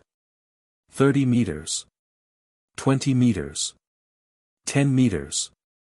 A mere 10 meters was just a step for Mo Wuxian and the other 2. "We're finally here," the 3 of them shouted excitedly in their hearts. Their faces were also full of smiles. But just as they leaped up and were about to jump onto the altars, Ling Yu and the other 3 behind them suddenly sped up and rushed in front of them. "What?" The 3 of their faces suddenly changed. At the same time, Ling Yu and the other 2 leaped up and kicked Mo Wuxian and the other 2 in the chest. "Ah!" Accompanied by 3 painful screams, the 3 of them were suddenly sent flying and smashed onto the ground in front of Qin Feiyang and the others, spitting out blood. But the 3 of them did not hesitate and immediately got up and rushed towards the altars. "I'm afraid you won't be able to leave today." Ling Yu and the other 2 stood in front of the altars. The aura of a 3-star battle grandmaster rushed towards Mo Wuxian and the other 2 like a tidal wave. Scram! Mo Wuxian and the other 2 roared and instantly used their battle techniques to attack Ling Yu and the other 2. "You really don't know what you're talking about." Sacred Sword Judgment. Zhao Yu smiled coldly and waved her lily-white hand gently. With a loud clang, a 3-foot-long sword appeared out of thin air and destroyed Mo Wuxian and the other two's battle arts as easily as crushing dry weeds. This is impossible. The three of them spat out a mouthful of blood and looked at Zhao Yu in shock. Was this so-called sacred sword judgment also a perfect battle technique? But what made the three of them even more desperate was that the bloody light from the three altars was dissipating. This also meant that the altars were about to close. No, the three of them roared hysterically, but it was useless. When the bloody light completely dissipated, the three of them knelt on the ground powerlessly, their faces ashen. Qin Feiyang glanced at the three of them and smiled faintly. Do you know why we didn't kill you on the stone stairs? Why? The blonde youth looked at him gloomily. Because you like pleasure, so we had to fulfill your wish. We let you escape here and let you successfully revive the altars because we wanted you to see hope. And just when you thought you could escape, we pushed you into the abyss and made you completely despair. How is it? Does this feeling of great joy and sorrow, of great ups and downs feel good? Qin Feiyang smiled. Puff. Hearing this, Mo Wuxian and the other two were instantly enraged and spat out another mouthful of blood. It turned out that from the beginning, they had been toyed with by Qin Feiyang. No matter how hard they tried, they could not escape. Now that they thought about their previous actions, even they felt that it was ridiculous. Chapter 658. It was only at this moment that the four of them realized what was going on. First, he gave the three of them hope. Then, he pushed them into hell. This guy's method of torturing people was really good. Don't you guys like to fight in groups? We're just standing here. Why aren't you bringing it on? Wolf King chuckled. The contempt in his eyes was undisguised. Mo Wuxian's gaze trembled. He turned around and knelt on the ground, begging, Qin Feiyang, I was wrong. Can you let me go? Sure. Jump into the sea of bitterness yourself. If you don't die, I won't kill you. Qin Feiyang said indifferently. Mo Wuxian's body and mind trembled. With a bitter face, he said, aren't you sending me to my death? Why would I? We can escape from the sea of bitterness. With your ability, you can definitely do it too. Qin Feiyang said with a smile. Mo Wuxian's face instantly turned pale. What's the use of begging him? Do you think he's a soft-hearted person? The blonde youth said. Mo Wuxian said angrily, what else do you think we should do? I don't want to die. Don't worry. We won't die because I have a plan to escape. The blonde youth said. Say it. Mo Wuxian and the green-haired youth's spirits rose. There are a few one-star battle ancestors among them. As long as we catch one of them, we can use it to threaten them. The blonde youth said. Okay, let's do it. The green-haired youth nodded without hesitation. Because there was no other way, they could only take a gamble. Mo Wuxian gritted his teeth and said, okay. As long as we can escape, I'll listen to your orders. Then listen carefully. Later, we'll attack Qin Feiyang and attract their attention. You take the opportunity to catch those two women. According to my observation, those two women are the weakest. The blonde youth said. The two women he was referring to were Ren Wuxuang and Shen Mei. No problem. Mo Wuxian replied. With his strength, he had full confidence that as long as no one was in his way, it would be easy to catch the two of them. In the blink of an eye. As soon as the three of them reached an agreement, the golden-haired youth and the green-haired youth stood up and rushed towards Qin Feiyang with monstrous killing intent. It was as if he was going to fight to the death. Still not giving up. Everyone looked at each other with a hint of mockery in their eyes. Moreover, they didn't move at all. They just looked at the two of them quietly. Seeing this, the golden-haired youth and his companion were bewildered. What's going on? In any case, they were both 3-star battle grandmasters. Although Qin Feiyang's side had the advantage in numbers, in the face of their sudden attack, they should have been more or less prepared. But why were they so indifferent now? Don't worry so much. This is a good opportunity. Because Qin Feiyang is their backbone. As long as we take him down, we can immediately turn the tables. The golden-haired youth said. The green-haired youth nodded. Qin Feiyang was much more valuable than those two women. The two of them sped towards Qin Feiyang. At the same time, they were paying close attention to Lu Xingqian, Ling Yu, Feng Ranran, and Zhao Yu. Because the four of them were the people they were most afraid of. 20 meters. 10 meters. At this moment, the golden-haired youth and his companion were only one step away from Qin Feiyang. Seeing that Lu Xingqian and his companions were still indifferent, the two of them were overjoyed. They suddenly swooped down and their large hands reached out like an eagle's claw. They were about to grab Qin Feiyang. Whoosh! But at this moment, Luo Dan, who was on the side, took a step forward and stood in front of Qin Feiyang. Bitch, get out of my way! The two of them immediately roared angrily.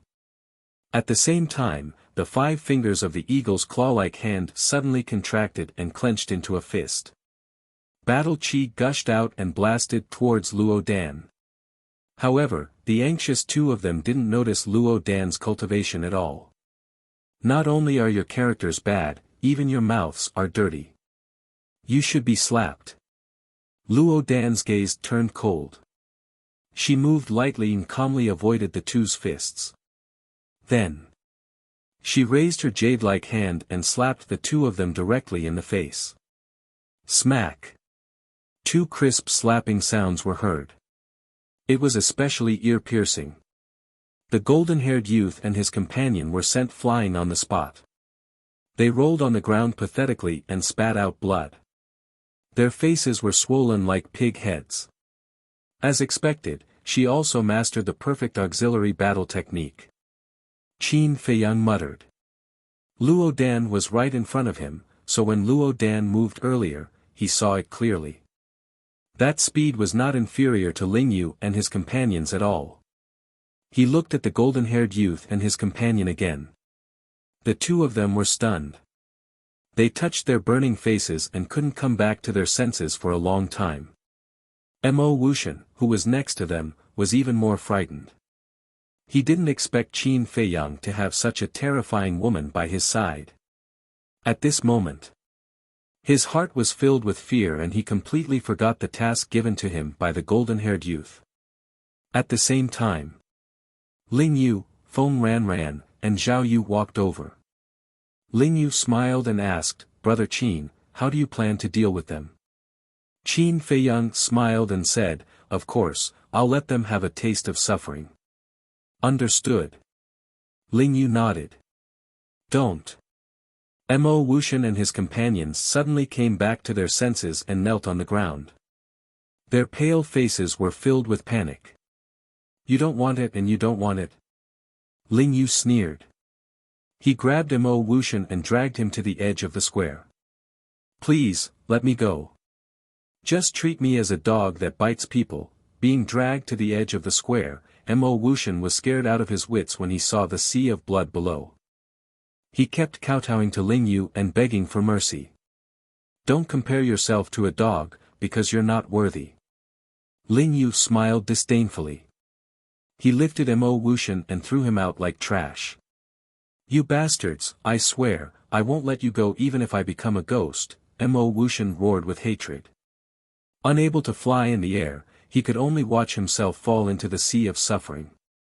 What could be more torturous than this? More despair. In the end, with a thud, Mo Wuxian fell into the sea of suffering and was instantly swallowed by the waves of blood. Only a voice full of resentment was left, echoing between heaven and earth for a long time. He really killed. Looking at this scene, the blonde youth muttered to himself. His heart was filled with despair. Qin Dage, please let us go, okay? We swear that we will be your servants for the rest of our lives. If we break this oath, may the heavens and earth destroy us. The two of them crawled to Qin Feiyang on their knees and begged. Qin Feiyang shook his head. I don't need servants, and you're not worthy. The blonde youth said angrily, do you really want to kill us all? If you didn't provoke us first, why would we do this to you? So, it's not me who wants to kill you, it's you who are seeking death. Qin Feiyang said lightly, then nodded to Ling Yu and the other three. The four immediately went forward and carried the two to the edge of the square. Don't. I beg you. Looking at the sea of blood below, the two were terrified. Ling Yu sneered. Even if Qin Feiyang doesn't kill you, we won't let you go. The blonde youth's heart trembled. In a hurry, he shouted, fight me one-on-one. Ha! The four were stunned. If we lose, you don't have to do anything, we'll jump into the sea of suffering ourselves. But if we win, you'll let us go. The blonde youth said. Zhao Yu smiled and asked, do you think that's necessary? Why? You don't dare. The blonde youth sneered. Don't dare. Zhao Yu was so angry that he laughed and nodded. Okay, I'll fulfill your wish. Bring it on. We're not challenging you, we're challenging him. The blonde youth pointed at Qin Feiyang and shouted, do you dare to fight with me? Fatso laughed, took a step forward, and said disdainfully, you think you're qualified to challenge the boss? You want to play? Fat Lord will play with you. The blonde youth glanced at Fatso and sneered. Qin Feiyang, if you're still a man, don't hide behind others. You're courting death. Fatso's eyes were filled with murderous intent. But at this moment, Qin Feiyang pushed Fatso away and said with a faint smile, since you want to challenge me so much, I'll fulfill your wish before you die. Ren Wushuang's face suddenly changed. He grabbed Qin Feiyang's arm and said telepathically, Feiyang, you're no match for them. Don't be reckless. Don't worry. Qin Feiyang smiled and gently pushed Ren Wushuang away. Then he walked to the blonde youth and said, it's too troublesome to fight one by one. Let's fight together. What? At this moment, it was not only Ren Wushuang. Everyone was looking at Qin Feiyang with dumbstruck expressions. 1 against 2. Was this guy crazy? Didn't he know that the two blonde youth were both 3-star War Master? Even Wolf King and Fatso couldn't help but worry. They naturally understood Qin Feiyang's strength, but the two of them weren't simple people either. The most important thing was that they had never fought with the blonde youth and knew nothing about their methods and trump cards. If they had some terrifying trump card, wouldn't they be digging their own grave? At the same time, the blonde youth and the other two were also stunned. They never thought that Qin Feiyang would be so arrogant. When they came back to their senses, a brilliant smile immediately crawled onto their faces.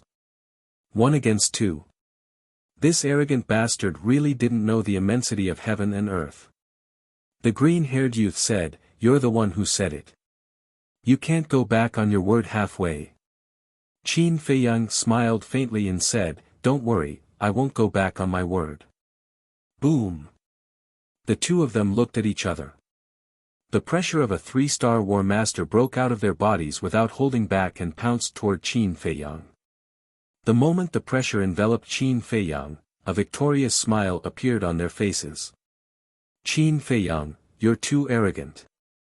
Actually, we can see that your strength is indeed not bad, but your cultivation is too low. To deal with you, I only need to use pressure. Now, you can't even move, how are you going to use your methods? The two of them laughed. Is that so? Qin Feiyang smiled faintly and took a step forward. How is this possible? The blonde youth and the other two glared angrily, and their eyeballs were about to fall out. Fatso joked, didn't anyone tell you that the boss has already opened the gate of potential? Pressure is useless against him. What? The gate of potential. The two of them trembled in disbelief. They really didn't know. Chapter 659. Qin Feiyang laughed. You don't even know this, it seems that in your eyes, I'm really just a small character that isn't worth mentioning. The two of them looked at him and muttered to themselves for a moment. In the past, they did not put Qin Feiyang in their eyes. They even thought that the rumors about Qin Feiyang were exaggerated. But only now did they understand that this person was even more terrifying than the rumors. One had to know. The gate of potential was a legendary existence, yet this person had opened it. This showed how astonishing his potential and talent were. It was also enough to see how terrifying this person's future achievements were. But Qin Feiyang's cultivation was a one-star war master, this was an unchangeable fact. A mere one-star war master, no matter how heaven-defying he was, how strong could he be? Boom! The two of them looked at each other, and a cold glint appeared in their eyes. Following that, the two of them took a step forward at the same time, raised their fists and punched towards Qin Feiyang. Fight! Qin Feiyang activated the battle character art without hesitation. His long hair and eyes instantly turned red. At the same time that they activated the battle character art, the two of them punched Qin Feiyang's chest. Puff! Qin Feiyang was sent flying on the spot, and blood spurted out of his mouth. However, with the protection of the battle character art, coupled with the fact that the two of them only used normal attacks, they did not cause any fatal injuries to him. Finally, he steadily landed on the ground, wiped the blood from the corner of his mouth, and said with a faint smile, "Is this the power of your punch?" Their gazes froze. Although they did not use any battle arts, this punch contained their full strength, and they were actually able to withstand it. At the same time, a great sense of humiliation emerged in their hearts. Two 3-star War Master joined hands and attacked with all their might, yet they were unable to defeat the other party. Boom! Their bodies trembled, and battle chi surged out from their bodies like a torrent. Luo Yen sword formation. The golden-haired youth roared, and the battle chi that filled the sky instantly turned into 9 battle swords, forming a sword formation that rotated above his head. Each battle sword seemed to be cast from divine iron, emitting a bone-piercing sharpness. In the meantime, the green-haired youth waved his hands, and the temperature in the area plummeted, as if winter had arrived. Clang! Following closely, all of his battle chi gathered together and condensed into a huge profound ice sword that was dozens of meters long, hovering in the sky. Kill! As the two of them roared, the profound ice greatsword and the sword array swooped down and slashed towards Qin Feiyang. High-grade slaughter battle arts, coupled with their cultivation of a 3-star War Master, they even have the power to fight against a 6-star War Master. How is this Qin Feiyang going to deal with them? Ling Yu and the others thought to themselves. Qin Feiyang raised his head and looked at the sword formation and the black ice greatsword, his eyes gradually becoming sharp. Boom! He raised his arm, golden light surging in his palm. Immediately, with Qin Feiyang as the center, a mighty divine might rolled out in all directions. What is this? The golden-haired young man narrowed his eyes. No matter what it is, he will definitely lose. The green-haired young man snorted coldly. As long as they used their battle arts, even if Qin Feiyang had a perfect battle art, he would not be their match. This was because Qin Feiyang's cultivation was 2 whole realms lower than theirs. However, they did not know that the return character formula was not something that a battle art could compare to. The return character formula was one of the 6-word divine formulas. To be able to be called a divine formula, its lethality was naturally stronger than a perfect battle art. Boom! Qin Feiyang's arm trembled, and a golden light burst out from his palm, turning into a monstrous torrent that drowned the sky, and blasted towards the sword array and the profound ice greatsword. Clang! An ear-piercing sound suddenly exploded in the sky. Under everyone's incredulous gazes, the sword array and the profound ice greatsword were in a stalemate with the golden light for a while, then suddenly turned in the air and charged towards the golden-haired young man and his companion. Seeing this scene, the golden-haired young man and his companion were so scared that their souls almost left their bodies, and they hurriedly fled. Boom! However, just as they left, the sword array and the profound ice greatsword arrived behind them. The two battle arts blasted onto the ground, and immediately created a storm of sword chi that swept wildly. Although the golden-haired young man and his companion escaped in time, they were still swept by the sword chi storm, and were instantly covered in cuts and bruises, dripping with blood. The heart-wrenching pain caused their faces to contort, and they howled in pain. Boss is too awesome. Fatso clenched his fists, and his face was flushed red as if he had been injected with chicken blood. Wolf King rolled his eyes at him, and said, "It's not that he's awesome, it's the return character formula that's awesome." The current situation was very obvious. The return character formula's power was at least twice as strong as a perfect battle art. In other words, if a perfect battle art could increase one's combat strength by 4 realms, then the return character formula could increase one's combat strength by 5 or even 6 realms. Bang! The golden-haired young man and his companion rolled on the ground, their hair disheveled, and their bodies badly mangled. They were in an extremely sorry state. Even with a battle art, we still lost. This is impossible, we must be dreaming. The two looked at Qin Feiyang, who was standing there proudly, and their eyes were filled with disbelief. Qin Feiyang, with his hands behind his back, calmly glanced at the two, and said, "What other tricks do you have? Use them all." In fact, his arm was also numb. He put it behind his back to cover up this point. Looking at Qin Feiyang's calm eyes, the two suddenly felt humiliated. They endured the pain and got up from the ground. The golden-haired young man said coldly, "This time, we will definitely end your little life." "Is that so?" Qin Feiyang smiled faintly. Before his voice died away. Roar! Accompanied by 2 deafening beastly roars, 2 behemoths rose into the air from behind the golden-haired young man and his companion. These were their fighting souls. Eh! Qin Feiyang was surprised. The two's fighting souls were actually flood dragons. The golden-haired young man's fighting soul flood dragon was golden all over, as if it was cast from gold. The green-haired young man's fighting soul flood dragon seemed to be condensed from ice. It was crystal clear and cold. The 2 flood dragons were more than 100 feet long, like 2 mountain ranges in the sky, and a terrifying fierce aura rolled in all directions. Qin Feiyang smiled and said, "The flood dragon fighting soul is considered a rare fighting soul in the 9 prefectures, no wonder you dare to be so arrogant and look down on others." Hearing this, the golden-haired young man and his companion were proud of themselves, but Qin Feiyang suddenly changed the topic, and said, "But after all, it is not a real dragon soul, what can it do?" "Arrogant. I would like to see how you break our gifted superpowers." Gifted superpowers, freeze all things. Gifted superpowers, split the sky. The two were furious, and with a wave of their hands, the 2 flood dragons above suddenly opened their wide mouths and spat out 2 streams of air.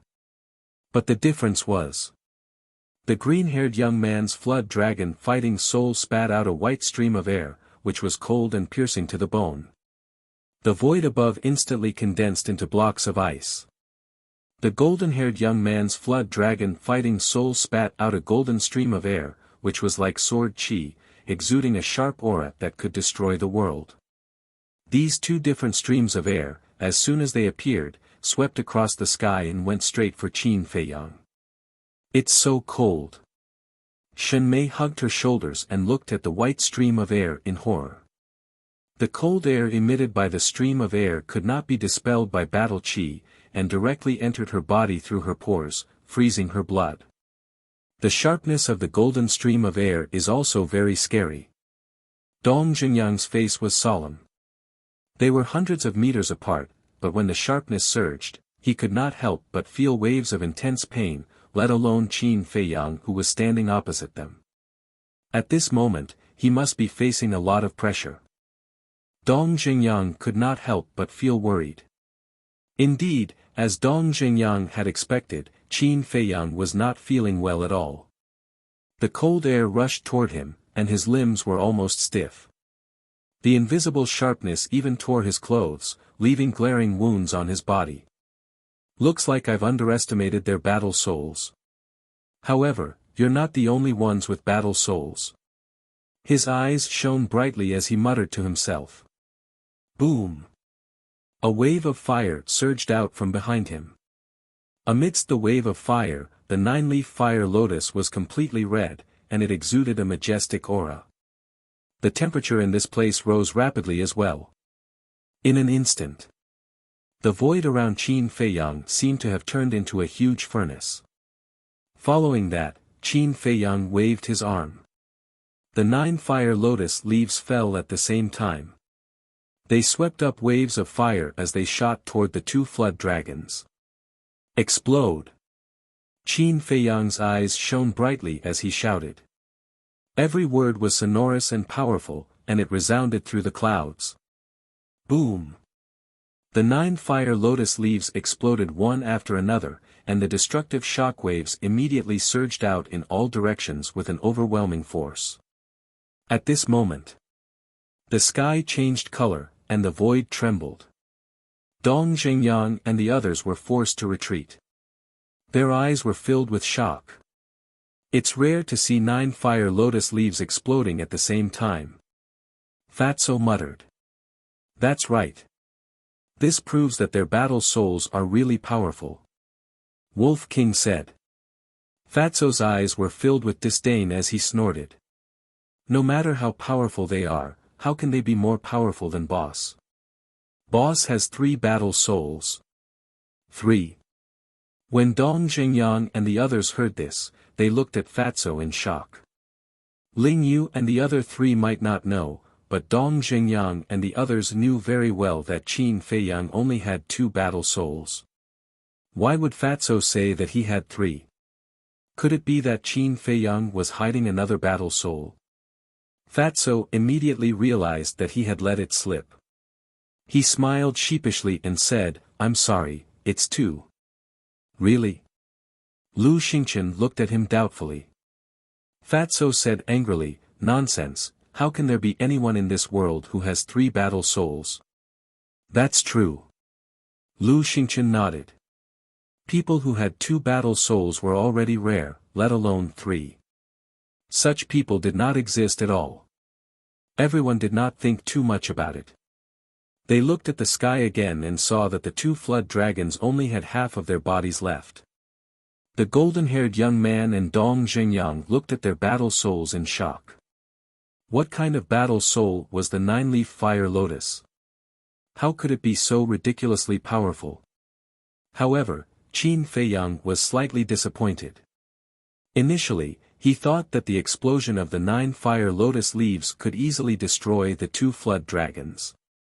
However, only half of them were destroyed. However, when he thought about it, there was a huge gap between his cultivation base and theirs. The fact that the 9-leaf fire lotus could do this proved that it was stronger than the flood dragon's battle souls. If he was a 3-star combat grandmaster now, the 9-leaf fire lotus would definitely be able to achieve an overwhelming victory. In fact, he might only need 1 fire lotus leaf to destroy the 2 flood dragons' battle souls. When he thought about this, he felt relieved. It's time to end this. Then, he muttered under his breath. His gaze changed abruptly.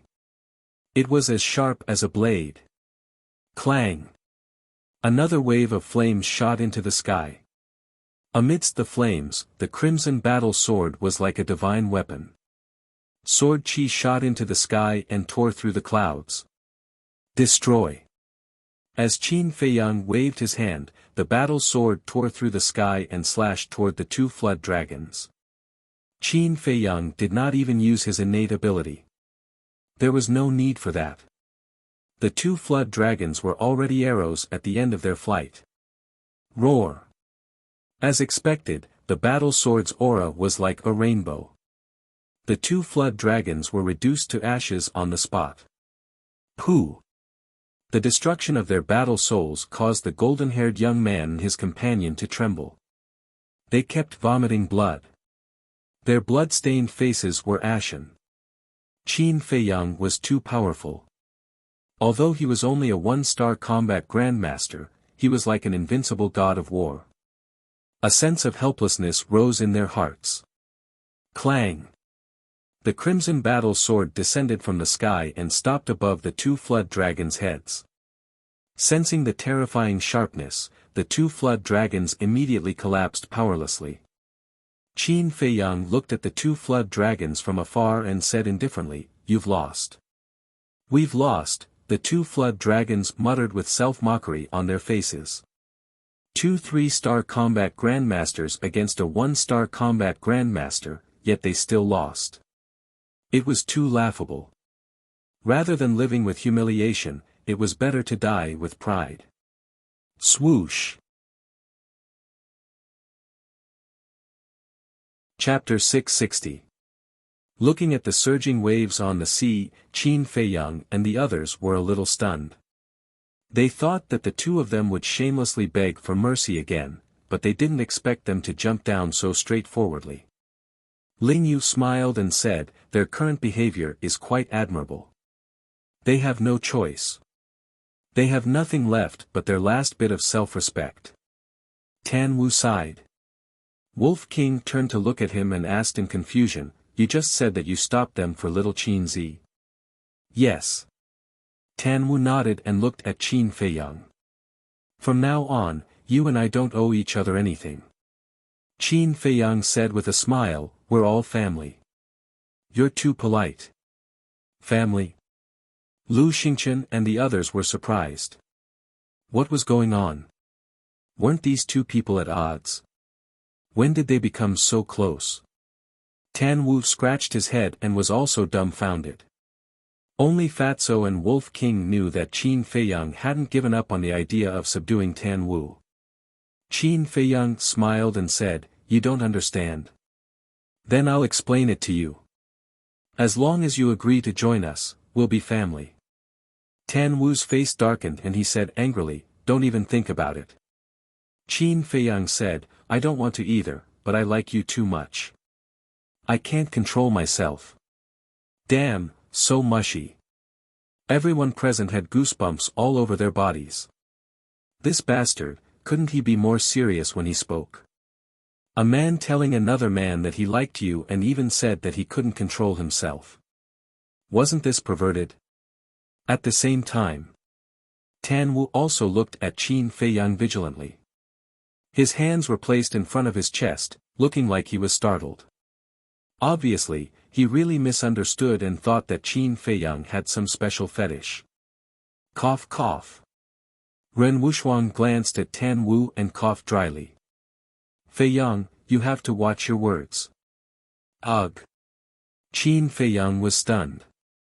He looked helplessly at Tan Wu and said, "Don't misunderstand. I only fancy your talent and ability. I'm not interested in you as a person." "Who?" Tan Wu immediately heaved a sigh in relief and shook his head as he said, "This is absolutely impossible." Qin Feiyang said, "What if I tell you that I can help you unlock the door of potential?" Tan Wu's eyes trembled. Who wouldn't be tempted by such a temptation? However, to be Qin Feiyang's follower for the rest of his life, he really couldn't let go of his pride. In the end, he shook his head and said, "I'm sorry. Although I'm eager to open the door of potential, I prefer to be unrestrained." Qin Feiyang couldn't help but frown. This person was really stubborn. Looking at Qin Feiyang's expression, a sense of uneasiness involuntarily welled up in Tan Wu's heart. He clasped his hands and said, "The favor has already been repaid. The remaining matters have nothing to do with me either. Farewell." Of the 36 stratagems, escape is the best strategy. But at this moment, Wolf King took a step in front of him and said with a chuckle, "Want to leave? It's not that easy." Fatso also had a sinister smile on his face as he blocked behind Tan Wu. Tan Wu's gaze turned dark. He was not afraid of anyone present, except for Wolf King. Because Wolf King's battle soul was seriously too terrifying.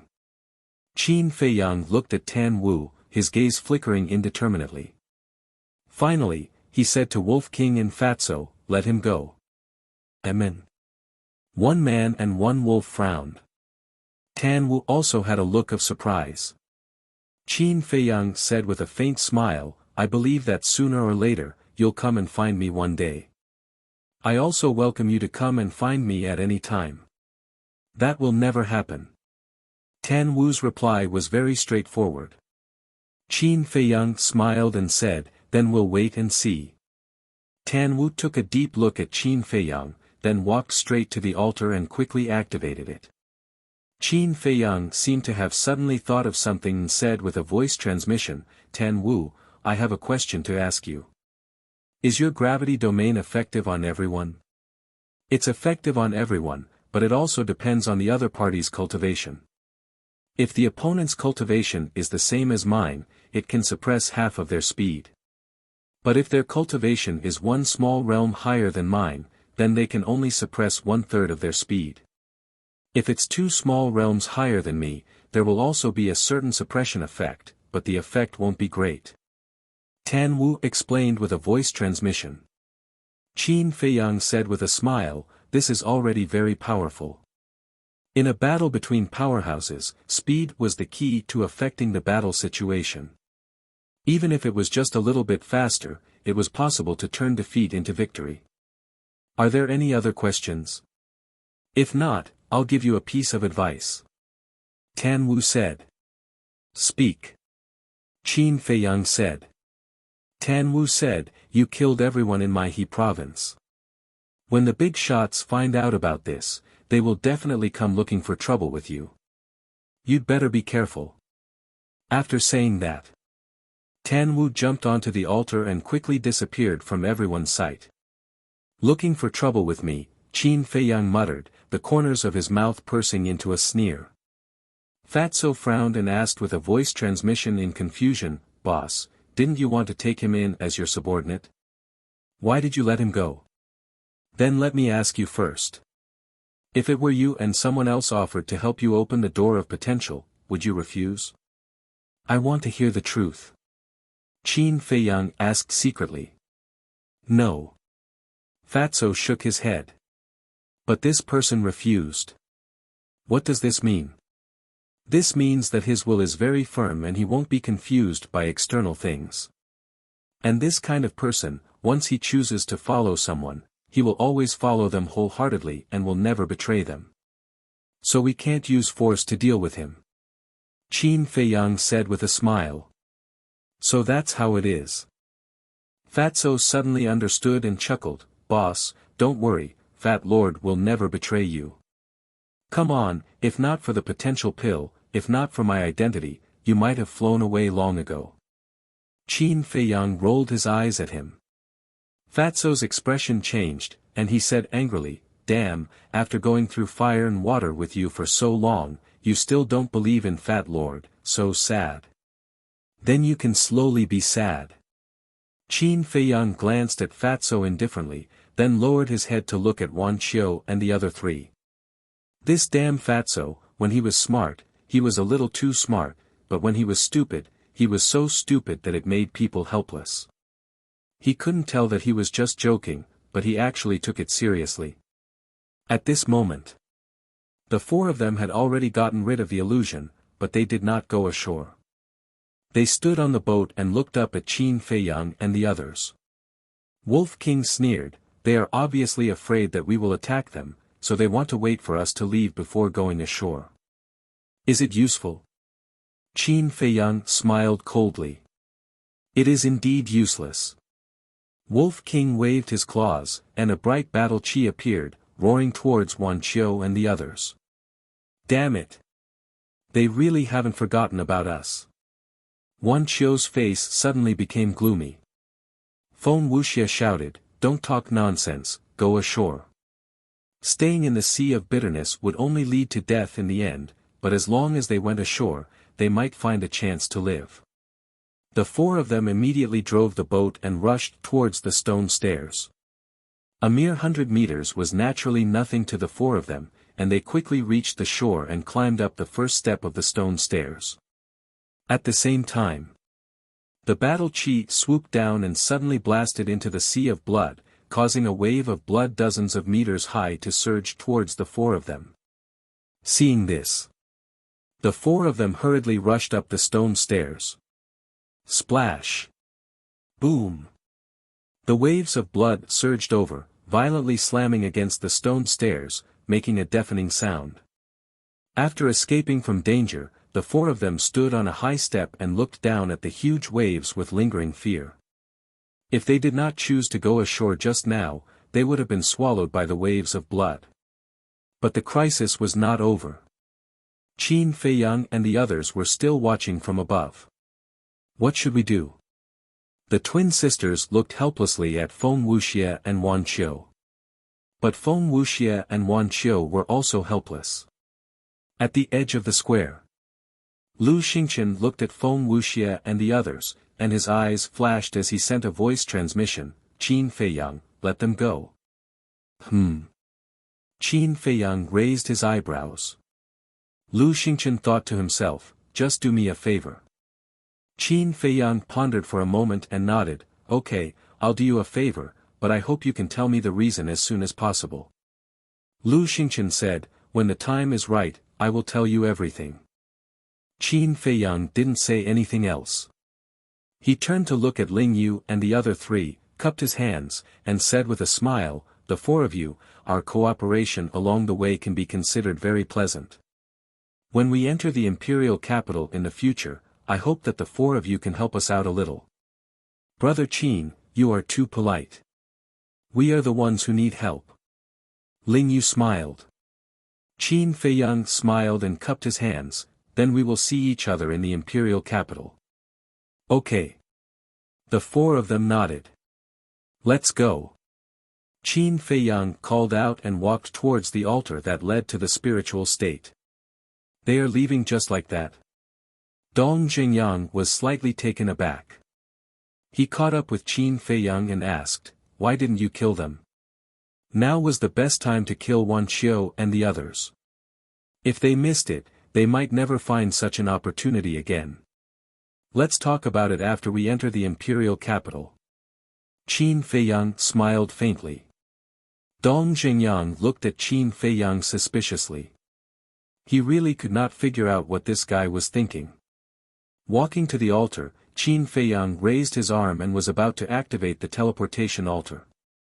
However, he suddenly put down his arm and frowned. "What's wrong?"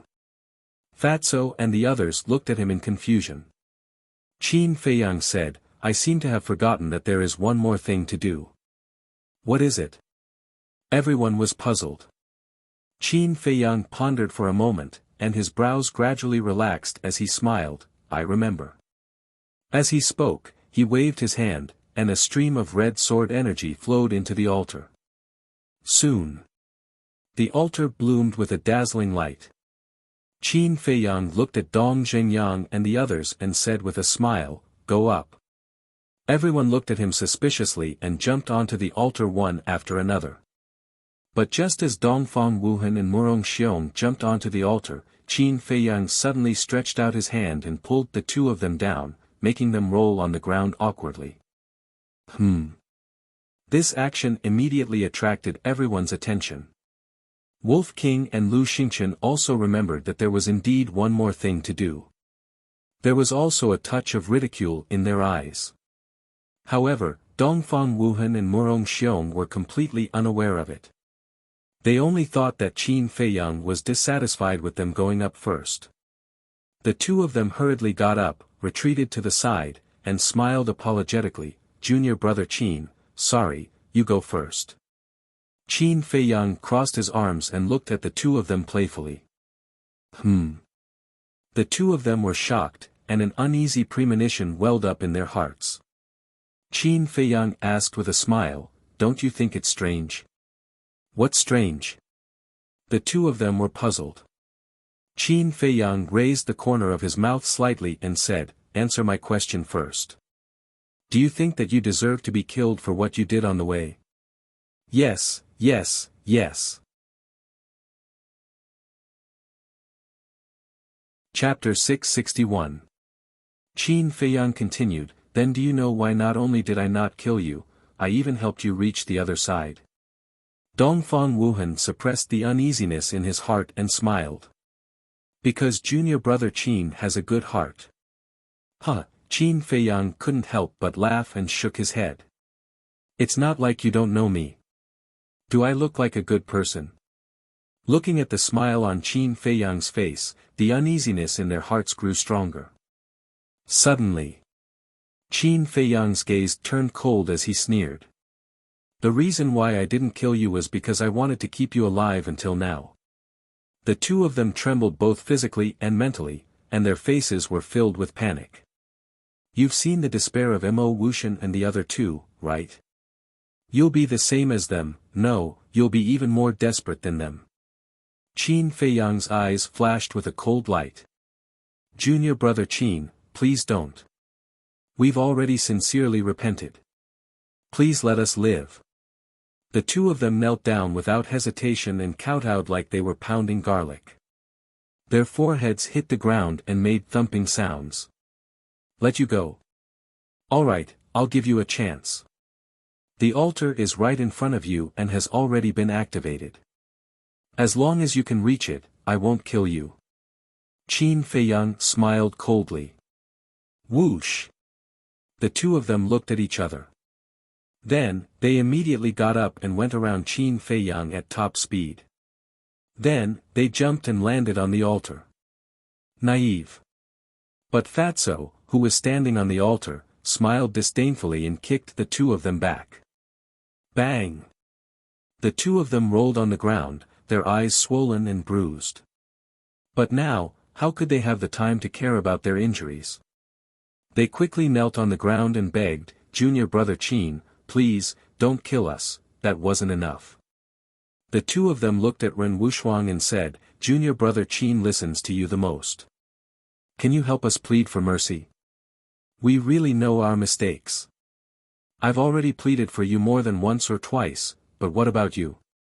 You still haven't changed. Ren Wuxuang said expressionlessly. We've already changed. Didn't you see it? We didn't do anything after that. The two of them shouted anxiously. Ren Wuxuang looked at the two of them coldly and looked at Qin Feiyang and said. Feiyang, quickly get rid of them. You damned woman. Since we can't live, then you can't live either. The faces of the two instantly became distorted. Like two mad beasts, they rushed towards Ren Wuxuang. You actually dare to scold her? You really don't know death. Fatty clenched his fists and jumped off the altar. With a single step, he charged forward and punched out with both fists.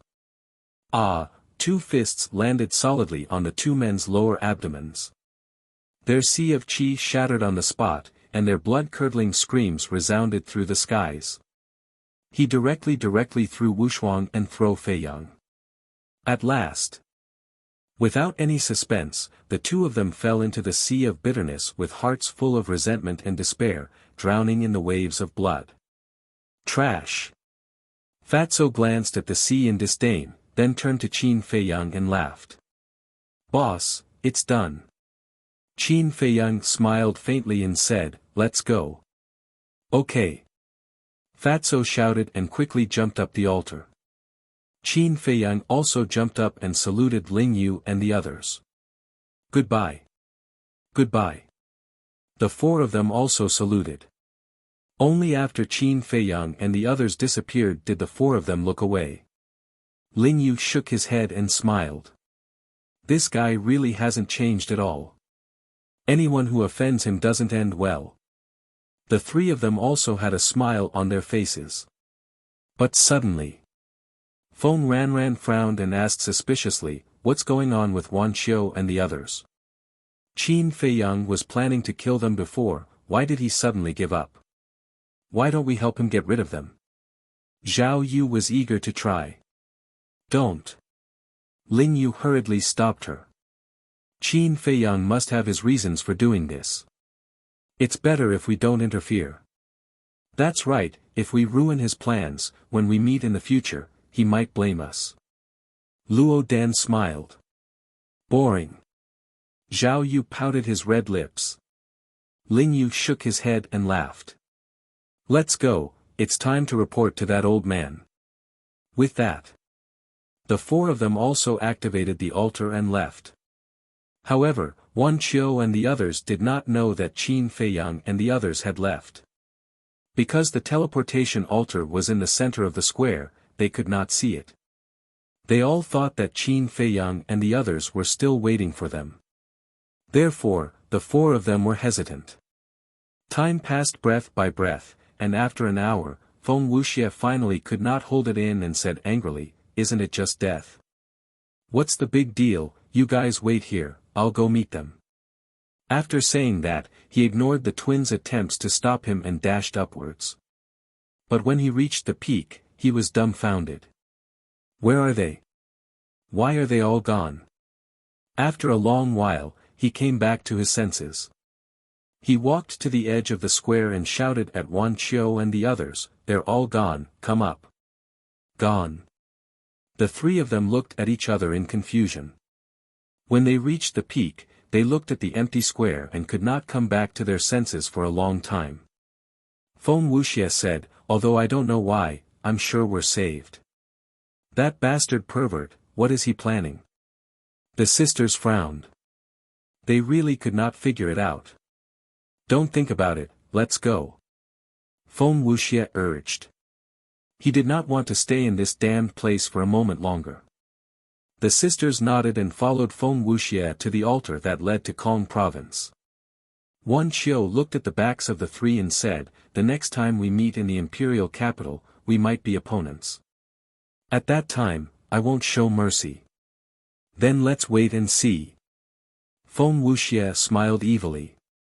He activated the altar and left without looking back. Wan Qiu glanced at the endless sea of blood with a cold glint in his eyes. He muttered, "Qin Feiyang, just you wait, I'll settle this score with you." Then, he activated the altar and left. This place soon fell into a dead silence. Butterfly Valley, Spiritual State. In the secret chamber under the small wooden building, the ugly old woman sat beside the teleportation altar with her eyes slightly narrowed. Suddenly, she opened her eyes, and two beams of light shot out. Then, she looked at the teleportation altar, which suddenly emitted a bright light. "Are they back?" The ugly old woman muttered, looking nervous and expectant. Suddenly, several figures appeared on the altar out of thin air. The leader was Qin Feiyang. "They're back." Looking at the familiar secret chamber, Qin Feiyang and the others let out long sighs of relief. Thinking back to the years in the 9th level of hell, it was like a nightmare. Collecting their thoughts, they jumped off the altar one after another and looked at the ugly old woman with fear. They bowed and said, "Greetings, Senior." When they first came to Butterfly Valley, the scene of this old woman brutally killing those who wanted to pick herbs was still vivid in their minds. However, the ugly old woman didn't care about the others.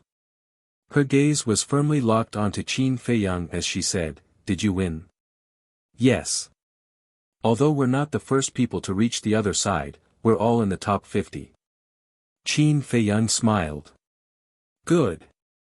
The ugly old woman was overjoyed. She patted Qin Feiyang's shoulder and nodded. "Kid, I knew you wouldn't let me down." Qin Feiyang scratched his head and laughed dryly. After the ugly old woman calmed down, she glanced at everyone and said coldly, "Qin Feiyang and Fatso stay here. Everyone else, go out first." "Yes." Lu Xingchen and the others responded respectfully and left the secret room as if they were running for their lives. The Wolf King lay on Qin Feiyang's shoulder and the black dragon snake coiled around Fatso's wrist. Naturally, they stayed behind. You're being so mysterious. You're definitely up to no good. Fatso pursed his lips and said, Old witch, can you give us the antidote for the black fiend poison now? What did you call me? The ugly old woman's face turned cold. No, no, it's Senior. Fatso's expression changed. With a flattering smile, he changed his words. Senior, can you give us the antidote? Before entering the 9th level of hell, the ugly old woman gave them the black fiend poison again. She even said that it was an evolved version of the black fiend poison. Although they didn't pay much attention to it in the 9th level of hell, it was still troublesome. The ugly old woman rolled her eyes at him and took out 2 black pills and threw them to the 2 of them. The pills were the size of a finger and emitted a faint fragrance. Qin Feiyang and Fatso each grabbed one and threw it into their mouths. Then, they looked into their hearts. That pill was really magical. As soon as it entered their bodies, it turned into a wave of energy and went straight to their hearts. In less than 10 breaths, the black fiend poison was completely neutralized. Seeing that the black fiend poison was neutralized, Qin Feiyang couldn't help but let out a long breath. He looked up at the ugly old woman and asked, Senior, why did you use this method to force us to win? The ugly old woman pondered for a moment and sighed. Because I want to leave the spiritual state and enter the imperial capital. Leave the spiritual state. Qin Feiyang and Fatso looked at each other, their eyes full of suspicion. Seeing that you two get along quite well, I'll tell you. I'm actually the previous mansion master of the spiritual state. The ugly old woman said. Qin Feiyang, Fatso, and Wolf King's eyes widened. They never thought that this old witch was actually the previous mansion master. No wonder even Wang Hong had to be respectful when he saw her. Isn't it a little hard to believe? The ugly old woman laughed. It would have been fine if she didn't laugh, but this laugh made the scar on her face even more twisted and terrifying. The 2 men and 2 beasts didn't dare to look. Qin Feiyang nodded and said, It is a little hard to believe. Humph. Let me tell you, I'm much stronger than Old Man Ren. It's just that ever since I stepped down, I've been staying here and have never shown my face in front of anyone. So much so that not many people know me. The ugly old woman snorted. Qin Feiyang frowned and said, Then why are you staying here, Senior? This old body is here to protect this teleportation altar. Because this is not only the passage to the netherworld, but also the only passage to the imperial capital. So, there must be someone guarding here at all times. The ugly old woman explained. So that's how it is. Qin Feiyang and Fatso were enlightened. Fatso asked, Then does the other 8 states also have such altars? Yes. The ugly old woman nodded. Qin Feiyang was puzzled. Then why did you step down, Senior? Because I want to live in the imperial capital forever. Although being the mansion master gives me the opportunity to enter the imperial capital, this will never be realized. The ugly old woman sighed deeply. Chapter 662. What do you mean? Qin Feiyang and Fatu were puzzled. The mansion master was the highest authority in the 9 states. It could be said that they contributed greatly to the prosperity of the 9 states. Logically speaking, after they succeeded and retired, they should enter the imperial capital to retire. But why did the old woman say that it was impossible to stay in the imperial capital for a long time? Let's talk as we walk. The ugly old woman pondered for a while, raised her head and said to the 2, then turned around and walked slowly along the passage towards the exit. Qin Feiyang and Fatso looked at each other and followed silently. Wolf King and Black Dragon Snake were also unprecedentedly obedient, remaining silent along the way. After walking for a while, the ugly old woman finally spoke, Actually, there is another way to enter the imperial capital. What way? Qin Feiyang was surprised. To cultivate a group of talents. To put it simply, whether we, the old people guarding the altar, can enter the imperial capital has something to do with you young people. If you young people can win the 9 States War, then we can enter the imperial capital, or enjoy our old age in the imperial capital, or get an official position. But in the 100 years before you, almost no one successfully completed the 9 States War. There were even several times when the people of the spiritual state were completely annihilated in the 9 nether underworld. I really can't wait any longer. That's why this time, I used the black poison to force you to win. The ugly old woman said. So that's how it is. Qin Feiyang muttered and asked, then, Senior, can you enter the imperial capital now? Yes. The ugly old woman nodded and said with a smile, so I have to thank you properly. Fatso's eyes lit up and he asked, how do you want to thank me? The ugly old woman pondered for a while and said, you can pick the herbs outside. This, Qin Feiyang and Fatu looked at each other. Then, their eyes became hot. Wolf King, who was lying on Qin Feiyang's shoulder, was drooling. One had to know. There were countless medicinal herbs in the Butterfly Valley. Furthermore, they were all extremely rare medicinal herbs. It could be said that this was a huge treasure trove. On the other hand, the black dragon snake coiled around Fatso's wrist looked at them suspiciously. What kind of medicinal herb could make these 3 fellows so excited? Looking at Qin Feiyang's expression, the ugly old woman couldn't help but shake her head and laugh. Although you are allowed to pluck as much as you want, you should know when to stop and leave some for old man Ren. Qin Feiyang was stunned and asked in confusion, what does this have to do with the old master? Of course it's related. When I enter the imperial capital, the heavy responsibility of guarding the altar will fall on him. In other words, this will be his territory from now on. The ugly old woman laughed. Qin Feiyang frowned and said, Senior, do you mean that the old master also has to step down? That's right. The people who guard the altars must be extremely powerful. The prefecture lord is, without a doubt, the strongest existence in the 9 great provinces. You don't have to feel unjust for old man Ren, because this is the rule set by the emperor. Moreover, old man Ren has long wanted to step down. You may think that the prefecture lord has great power and is very dignified, but it's actually very tiring. In addition, old man Ren also wants to go to the imperial capital to enjoy his old age. If he doesn't step down and become the guardian of the altars, then his wish will never be fulfilled. This is the sorrow of being born in the 9 great provinces. The 9 great provinces originally belonged to the Great Qin Empire, and we are all citizens of the Great Qin Empire. However, it's as difficult as ascending to the heavens to enter the imperial capital.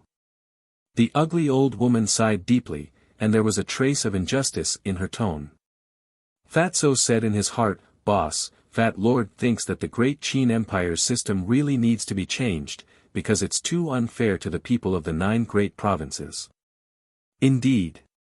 Wolf King nodded. Change. Qin Feiyang shook his head and said with a smile, it's not as easy as you make it out to be. These systems are set by the emperor of each generation. Other than the emperor, no one has the right to change them. Fatso chuckled and said, then we'll wait until you become the emperor to change them. Don't talk nonsense. This is a crime of treason. If it falls into the ears of someone with ulterior motives, it will lead to a fatal disaster. Qin Feiyang shouted in his heart. What are you afraid of? It's only a matter of time anyway. Fatso curled his lips in disdain. Qin Feiyang helplessly glared at him, then looked at the ugly old woman and asked suspiciously, after the old man Ren steps down, who will take over the position of prefecture lord? I guess that old man Ren already has a suitable candidate in mind. However, he can only recommend it to the emperor. In the end, it's up to the emperor to decide whether it will succeed or not. The ugly old woman said. Qin Feiyang nodded and lowered his head to ponder. Who would the old man Ren's candidate be? Wang Hong. If one were to judge based on strength and character, Wang Hong was the most likely candidate. Unknowingly, the 3 men and 2 beasts left the passage and arrived outside the small wooden building. At that moment, streams of aura entered Qin Feiyang's senses. He looked up and saw Lu Xingchen and the others standing in the air, whispering to each other. Wang Hong and Jiang Qianqing were also among them, their faces full of smiles. The ugly old woman said, "Wang Hong, Jiang Qianqing, you guys go first. I still have something to ask Qin Feiyang and Fatso to do." "Yes." Wang Hong and Jiang Qianqing replied respectfully.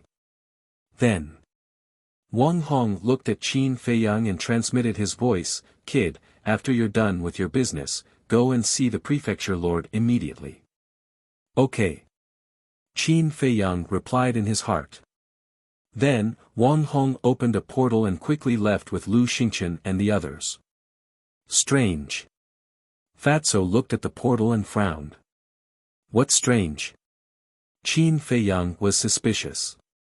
Fatso said, "Aren't Wang Hong and Jiang Qianqing also in the 9 nether yellow springs? Where did they come from?" The ugly old woman said, "They are only escorting you in. After you leave, the power of the rules of the 9 nether yellow springs will take the initiative to send them out." Qin Feiyang asked, "Senior, did you also participate in the 9 regions Great War?" "Of course. Every prefecture lord is chosen from those who participated in the 9 regions Great War. But they are all failures. Because those who succeeded all went to the imperial capital." The ugly old woman said somewhat awkwardly. "In other words, you were also a failure back then?" "Huh, so you're so bad." Fatso suddenly laughed out loud. The ugly old woman's face darkened and said coldly, "Do you believe that I won't cripple you?" Fatso shrunk his neck in fright and immediately shut his mouth, but his face was red. "Don't shoot your mouth off." Qin Feiyang rolled his eyes at Fatso and sighed. "Those who succeed enter the imperial capital. Those who fail become prefecture lords or commanders. In fact, as long as they can come out alive, their achievements in the future will not be too low. It's just that the price is too high." "Yes. Countless people enter the 9 nether yellow springs one after another, but how many survive in the end? But what can be done? It's just that this world is too cruel." The ugly old woman sighed deeply, then shook her head and said with a smile, "Let's not talk about it. Go and pick the herbs." "Okay." At the mention of herbs, Qin Feiyang, Jiang Qianqing, and Wolf King were extremely excited as if they had been injected with chicken blood. But just as they flew into the sky, Qin Feiyang suddenly thought of something. He looked down at the old woman and asked in confusion, "Senior, you just told Wang Hong and Jiang Qianqing that you have something for Fatso and me to do. What is it?" "Idiot." The ugly old woman rolled her eyes at Qin Feiyang, then turned and entered the small wooden house without looking back. "What do you mean?" Fatso scratched his head, his face full of suspicion. Qin Feiyang pondered for a moment, then said in realization, "I understand. She said that to send Lu Xingchen and the others away." "Send them away?" Fatso was stunned. "Think about it. Lu Xingchen and the others are the same as us. They have also won the 9 states battle. If she only lets us pick the herbs and doesn't let them do it, won't they say that she is biased behind her back?" Qin Feiyang said with a smile. "Haha." Fatso was stunned, then he laughed and said, "I didn't expect this old witch to be so scheming." A row of black lines immediately appeared on Qin Feiyang's forehead. He angrily said, "That's enough. If your disrespect angers her and she doesn't let us pick the medicinal herbs, I won't forgive you." "Hee, don't worry, she can't hear you." Fatso laughed mischievously. But before he finished, the ugly old woman's cold voice came from the small wooden house. "Although this old woman is old, my ears are still very good. Damn Fatso, you better be careful." Hearing this, Fatso's face changed and he smiled apologetically. Did you hear that? Be careful. Qin Feiyang glanced at Fatso with schadenfreude and flew towards the sea of flowers. TSK. Fatso raised his middle finger in disdain and quickly followed. In the sea of flowers. Hundreds of flowers bloomed and the fragrance of flowers assailed the nose. The herbs were like slender and elegant young girls, swaying in the wind and gushing out rays of light. As soon as Qin Feiyang entered the sea of flowers, he called out Lu Hong and the pangolin. When the black dragon snake saw the herbs, it was dumbfounded on the spot. There were so many herbs. No wonder Qin Feiyang and the others were so excited. For a moment, Qin Feiyang and the other two, Wolf King and the other two beasts, began to frantically sweep through the sea of flowers. Boss, come over and take a look. What kind of herb is this? Suddenly, Fatso's surprised voice sounded. Qin Feiyang walked over and looked down at the herb in Fatso's hand. His eyes immediately lit up. This medicinal herb was a finger tall, its entire body was green and crystal clear. There were 3 cloud-shaped leaves on it, emitting a hazy radiance. Fatso urged, "What exactly is it, tell me." Qin Feiyang swallowed his saliva and said, "This is the spirit cloud grass, one of the main ingredients for refining the spirit sea pill." "I'll go." Fatso looked at the spirit cloud grass with shining eyes. The spirit sea pill could be used to cultivate a shattered chi sea. As one of the main medicinal herbs, the spirit cloud grass was definitely priceless. "Qin Feiyang, I also found a fruit that I have never seen before." On the other side, Lu Hong also said at this time. Qin Feiyang hurriedly ran over and looked down. The excitement on his face could not be concealed. Chapter 663. Lu Hong looked at Qin Feiyang's expression and said with a smile, "It seems that this is another precious medicinal herb. It's not just a little precious, it's very precious. This fruit is called the dragon saliva fruit. It's a medicinal herb used to refine the 9-turn dragon blood pill, and it's second only to the first-ranked dragon blood." Qin Feiyang was extremely excited. He originally thought that the 9-turn dragon blood pill's medicinal herbs could only be found in the imperial capital, but he didn't expect to find one here. He scanned the sea of flowers. It was hard to imagine how many more of these medicinal herbs there were. He came back to his senses and shouted, "Quick, quick, all the medicinal herbs you haven't seen before, don't leave a single one behind." After an entire hour, the few of them finally stopped sweeping and gathered together. Qin Feiyang asked, "How's the harvest?" Fatso held a Qiankuan bag and waved it in front of Qin Feiyang. He said with a sneaky smile, "Together, it's almost half a Qiankuan bag." Qin Feiyang was overjoyed when he heard this. Then he waved his hand and led everyone into the castle. He walked to the altar, opened the iron box, and took out the pill scripture. He said to Fatso and Lu Hong, "Categorize the medicinal herbs. If you encounter any medicinal herbs you don't know, read the pill scripture. Pangolin, black dragon snake, stay here and help." After that, he added another sentence. "Understood." The two nodded and immediately squatted on the ground, getting busy. Qin Feiyang also left the castle with Wolf King and went to the small wooden house. In front of the courtyard gate, Qin Feiyang stood respectfully and cupped his hands. "Senior, I'll take my leave first. Go. When we enter the imperial capital, I'll let Old Man Ren inform you." The ugly old woman's voice came from the wooden house. "Thank you, Senior." Qin Feiyang bowed and expressed his thanks. Then, he walked into a teleportation gate. Mansion Master's mansion. In the conference hall, the old man sat on the top.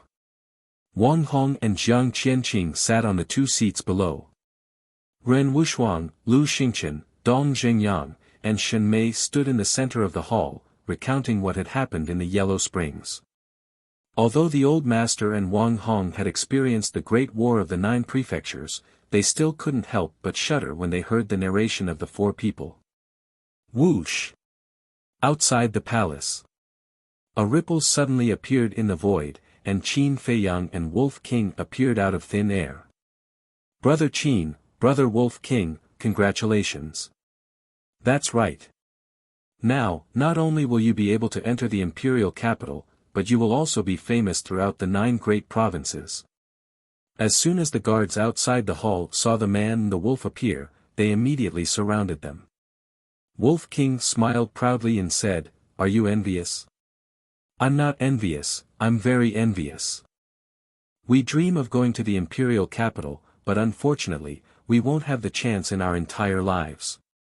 Brother Qin, Brother Wolf King, when you go to the imperial capital, you must work hard. Don't embarrass our spiritual state." The group of people smiled and complimented. Wolf King patted his chest and said in high spirits, "Don't worry, when we reach the imperial capital, we will still be the ones bullying them." The group of people couldn't help but laugh.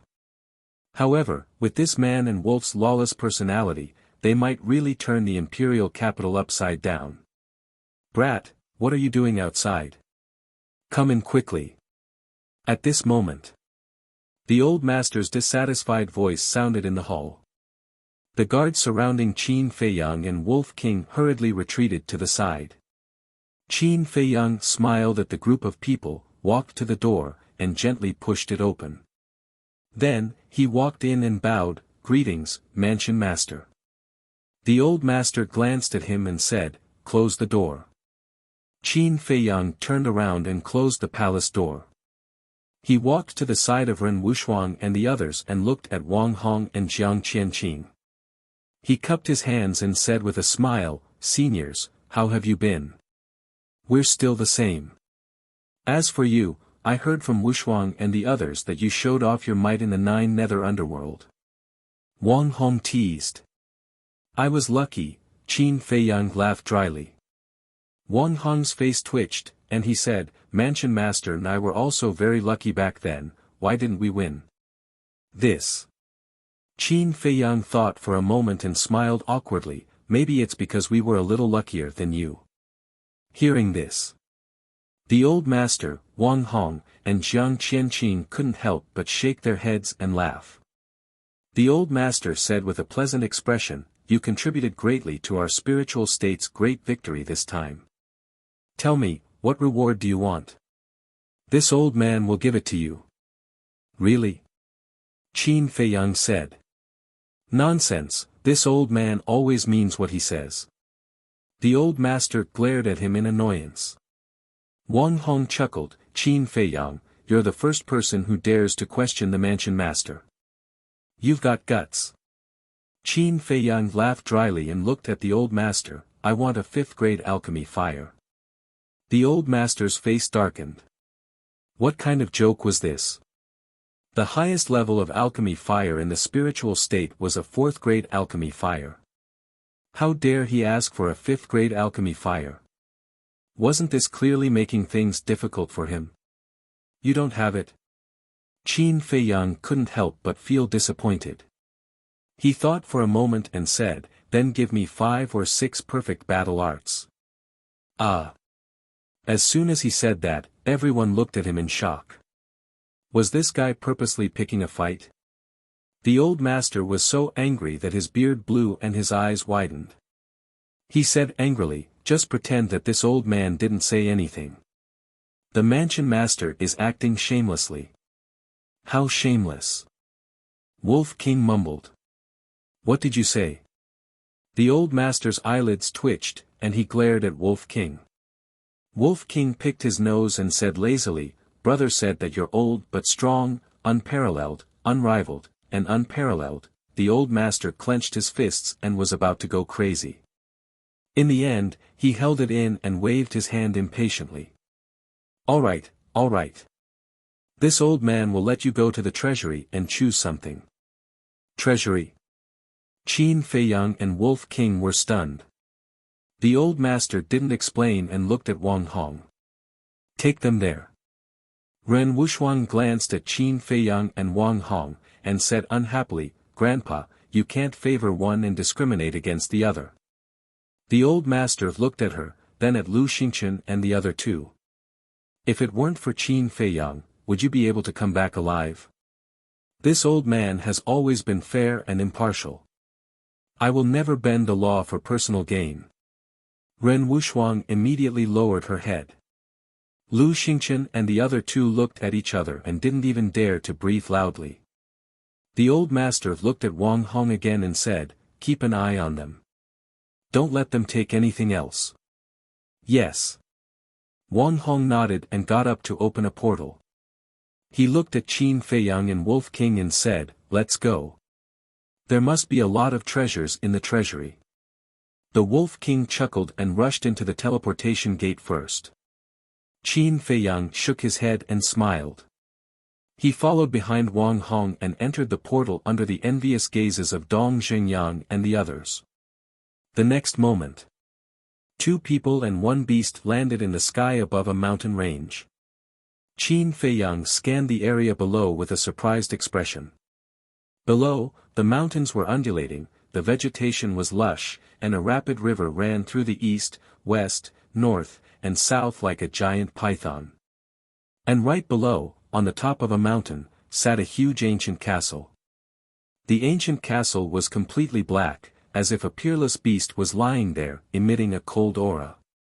Wolf King looked at the ancient castle and said in surprise, "That's the treasury." "That's right. This is the back mountain of the Mansion Master's mansion. The 10 commanders usually cultivate here in order to protect the treasury," Wang Hong said. Qin Feiyang took a closer look.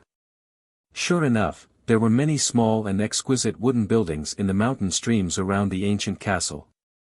And in the small wooden buildings, he could faintly sense a powerful aura. "Let's go down." Wang Hong waved his hand and landed in front of the gate of the ancient castle with a man and a wolf. Then, Wang Hong took out a pentagonal badge and pointed it at the gate of the ancient castle. Immediately, a beam of light rushed out from the badge and entered the gate. Boom! A gap suddenly appeared on the gate and then it slowly opened. Wolf King looked at the gate, then looked at the badge in Wang Hong's hand with shifty eyes. Wang Hong sneered, "Don't look, there are only 2 badges in total. One is on Lord Mansion Master, and the other is on me. If you have the confidence to defeat me, stop talking." Wolf King waved his claws, turned around, and rushed into the castle. Even though it had already broken through to the 2-star War Master, it was still unable to see through Wang Hong's cultivation. And Wang Hong said it with such confidence, it was obvious that he did not put it in his eyes at all. Therefore, it decisively gave up on the little scheme in its heart. Little brat. Looking at Wolf King's small back, Wang Hong could not help but shake his head and laugh. As for Wolf King, he was dumbfounded the moment he entered the castle. When Qin Feiyang entered, it was the same, his eyes filled with disbelief. Inside the huge castle, there were many tall iron shelves neatly arranged. And every iron shelf was filled with things. There were all kinds of divine weapons, iron and jade boxes of all sizes, and a large number of universe bag. These weapons were collected by the previous mansion masters. Each of them can cut through iron like mud. And these iron and jade boxes, some of them contain martial skills, some of them contain battle arts, and some of them contain pills, pill formulas, pill fires, and precious medicinal ingredients. As for those universe bag, they are all gold coins. After Wang Hong closed the door, he brought Qin Feiyang and Wolf King around the treasure trove and introduced them. Qin Feiyang stopped beside a battle sword, grabbed the hilt, and flicked the blade. Clang! Immediately, an ear-piercing sound echoed in the treasure trove. There was no noise at all. It was obviously a top-grade battle sword. Wang Hong turned to look at Qin Feiyang and laughed, "Have you taken a fancy to it?" Qin Feiyang laughed and placed the battle sword back in its original position. No matter how powerful the weapon was, how could it compare to Chang Shui? He looked at the other weapons. Although they were all good, none of them caught his eye. Next, he opened the jade and iron boxes again, but he did not choose anything. Because he could no longer use the martial skills. As for the battle arts, the highest grade was only high grade, which was meaningless. As for the pill formulas, they were even more unable to attract his attention, because all the pill formulas in the Dan scripture were there. The only thing that moved him was the medicinal ingredients and the pill fire. But in the end, the pill fire was only first grade, second grade, and third grade. There wasn't even a fourth grade pill fire, let alone the fifth grade pill fire that he desired. In the end, he gave up on the pill fire and only focused on the medicinal ingredients. What exactly do you want? Seeing that Qin Feiyang did not make a decision, Wang Hong gradually lost his patience. One had to know. Ordinary things couldn't enter this treasure trove at all. In other words, the things that could enter this treasure trove, other than gold coins, were all valuable treasures. But looking at Qin Feiyang's current appearance, it seemed that nothing could catch his eye. Don't worry. Qin Feiyang smiled and walked towards the deepest part of the treasure trove. After a series of observations, he discovered that the deeper he went, the more precious the items were. A moment later, he stopped in front of the innermost row of iron shelves and raised his head to scan the jade boxes on them. Very quickly, Qin Feiyang discovered something unusual. On the other iron shelves, there were dozens of jade boxes piled up on each floor.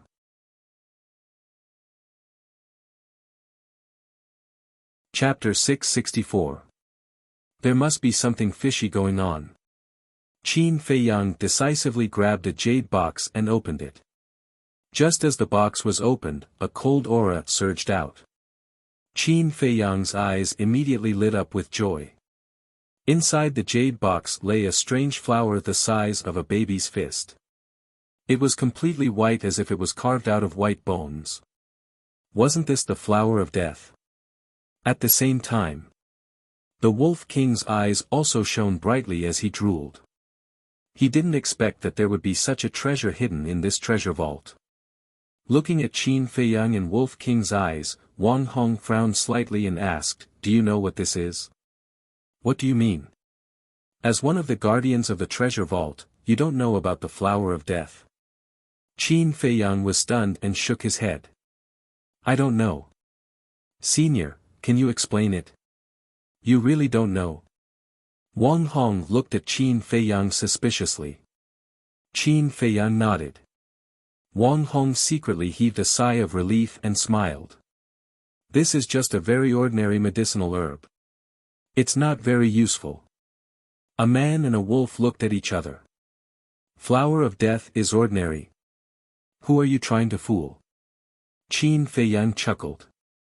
"Senior, if you don't want me to take this flower of death away, you can just say so. Why lie to me? You know." Wang Hong was surprised. Wolf King pursed his lips. "Of course I know. We got one in the netherworld." Wang Hong suddenly felt awkward. He really didn't want Qin Feiyang to take away the flower of death. Because the flower of death was too precious, he lied to Qin Feiyang and said that it was just an ordinary medicinal herb. But he never expected that he would end up losing the rice used to lure it. Instead, he made himself so embarrassed. Qin Feiyang glanced at Wang Hong in amusement. Then, he casually grabbed another jade box. When he opened it, strands of multicolored light shot out. "Damn, this is the jade crystal flower!" Wolf King exclaimed. "What? You even know about the jade crystal flower?" Wang Hong stared blankly at the man and the wolf. "Is it strange that we know?" Wolf King glanced at him indifferently and also grabbed a jade box. He opened it and immediately curled his lips in disdain. Inside the jade box was a blood ginseng. To others, the blood ginseng was a rare treasure that could only be encountered by chance, but to Wolf King, it was nothing at all. He immediately closed the lid of the box and put it back to its original position. But at this moment, Qin Feiyang suddenly frowned, stretched out his hand and said, "Let me see." Previously, when Wolf King opened the jade box, he also glanced at the blood ginseng, but didn't pay it much attention. However, just as Wolf King closed the box, he suddenly had a strange feeling. This blood ginseng seemed to be somewhat different from ordinary blood ginseng. Wolf King said disdainfully, "It's just a blood ginseng. What's there to see?" At the same time, at the side, Wang Hong stared at Qin Feiyang with a trace of nervousness in his eyes. "Cut the crap." Qin Feiyang rolled his eyes at Wolf King and took the initiative to grab the jade box. Then, he opened the lid and carefully looked at the blood ginseng. Suddenly, Qin Feiyang's eyes narrowed. Immediately after, his face was filled with ecstasy. The blood ginseng lay quietly in the jade box, emitting a hazy blood light. At first glance, it was no different from ordinary blood ginseng. But if one looked carefully, there was a shocking discovery. On the surface of the blood ginseng, there was a blood-colored pattern. The shape of this pattern was like a tiger. Moreover, according to Qin Feiyang's observation, there was no trace of engraving on the blood ginseng. This was enough to show that this tiger-shaped pattern was not man-made. It grew on its own. He was no stranger to this pattern. It was called the tiger-shaped spirit pattern. Only medicinal herbs that had reached 10,000 years old would give birth to this tiger-shaped spirit pattern. In other words, the blood ginseng in front of him was 10,000 years old. 10,000-year-old blood ginseng. How could this not make him excited? That was because refining the small creation pill required these 10,000 years old medicinal herbs. He originally thought that these medicinal herbs were basically impossible to find. But he did not expect to find one here. At the same time, Wang Hong, who was at the side, looked at Qin Feiyang's expression and could not help but feel weak. It was over. He must have been discovered by this brat. He really could not understand how this Qin Feiyang knew everything. One had to know. Medicinal herbs that were 10,000 years old were already peerless. Therefore, very few people in the world knew the characteristics of 10,000 years old medicinal herbs. Even when he saw this blood ginseng back then, he only knew that this was a 10,000 years old blood ginseng after hearing the old man's explanation. But Qin Feiyang could tell at a glance. Wasn't this too unbelievable? Could it be that this brat had seen it before? But that was impossible. Qin Feiyang was just a country boy. How could he have the chance to see this 10,000 years old medicinal herb? Just as Wang Hong was puzzled, Qin Feiyang closed the jade box, turned to look at Wang Hong, and said with a smile, "Senior, I want this blood ginseng." Wang Hong's face suddenly twitched. Wolf King was a little anxious and said with a voice transmission, "Little Qin Z, you don't want the death flower and the jade crystal flower, but you want this blood ginseng. Is there something wrong with your head? You don't understand."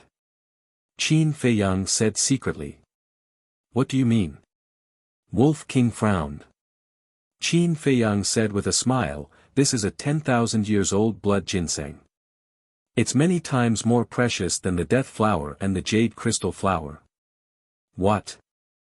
A 10,000 years old blood ginseng?" Wolf King was dumbfounded on the spot and looked at the jade box with a dumbfounded expression. Seeing Qin Feiyang and Wolf King flirting with each other, Wang Hong could not help but frown and said, "Kid, do you want to think about it again?" Qin Feiyang said with a smile, "Senior, are you trying to trick me again? Don't waste your time, I want it." "Bastard." Wang Hong cursed under his breath and nodded helplessly, "Okay, it's the mansion master who said so. Take it." Qin Feiyang smiled and put away the iron box without hesitation. He glanced at the other jade boxes and asked suspiciously, "Senior, why are there 10,000 years old medicinal herbs here?" Wang Hong said, "It said that the first mansion master left them behind." "I see." Qin Feiyang suddenly understood. If it was the first mansion master who collected it, then it wouldn't be anything strange. After all, the first mansion master and the first emperor existed at the same time. Then, are there any other 10,000 years old medicinal herbs here? Wolf King asked, looking at the jade boxes on the iron shelf with a green light in his eyes.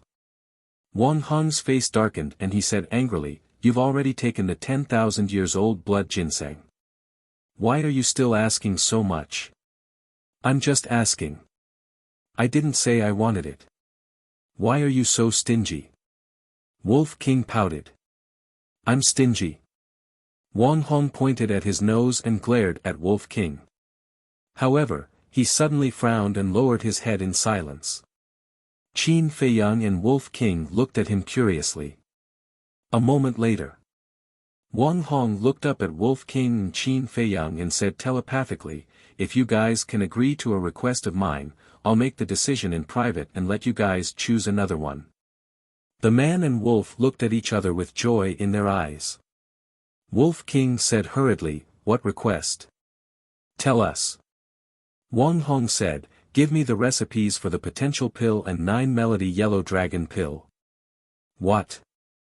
Aren't you being too greedy?" Wolf King said angrily. Qin Feiyang's face was also filled with anger. The pill formulas of the potential pill and the 9 Chu yellow dragon pill, any one of them could bring endless wealth. Wasn't he afraid of dying from overeating by asking for 2 recipes? Most importantly, this was the state capital's treasure vault. Everything here didn't belong to anyone. Even the old master, who was the mansion master, could not take it for himself. That was because this was a public asset of the entire spiritual state. But now, Wang Hong was using the things here to make a deal with him. Qin Feiyang really did not expect that Wang Hong, who had always been open and aboveboard, would be so scheming. Looking at Qin Feiyang and Wolf King's expressions, Wang Hong sighed deeply and said, "I know that you guys must be thinking that I'm a greedy villain. Aren't you?"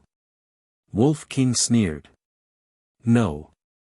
Wang Hong shook his head and said, "I'm doing this for the mansion master." Qin Feiyang frowned. What did this have to do with the old master? Wang Hong's face showed a trace of worry and said, "There are many things that you don't know. One of them is that the old master is about to step down." Qin Feiyang said, "We know about this." Wang Hong was slightly stunned and asked suspiciously, "How did you know?"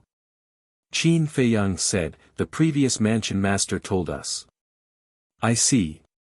Wang Hong mumbled and asked telepathically, "Then did she tell you that the old master will be guarding the altar after stepping down?" Qin Feiyang nodded. Wolf King said impatiently, "We know all this. Just tell us, why do you want these 2 recipes?" "To help the old master enter the imperial capital. The old master has always had a wish to stay in the imperial capital and enjoy the rest of his life. But do you know? He has to wait until the next participant of the 9 states tournament wins before he can enter the imperial capital. But I don't have much confidence in the next 9 states tournament." Wang Hong said worriedly. "It can't be. Aren't there many talented people in the inner palace? For example, Murong Jing. 10 years later, her achievements won't be any worse than Dongfang Wuhan and the others." Qin Feiyang said. "I've also heard of Murong Jing. She's very talented in alchemy and cultivation. She's also very low-key. She's a good seedling. But as far as I know, she just broke through to the 2-star combat emperor not long ago. At this speed, can she break through to the War Master realm in 10 years? Wang Hong said. What? Qin Feiyang was stunned.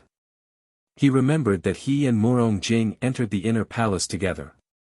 Now, he was already a 1-star combat emperor, but Murong Jing had just broken through to the 2-star combat emperor.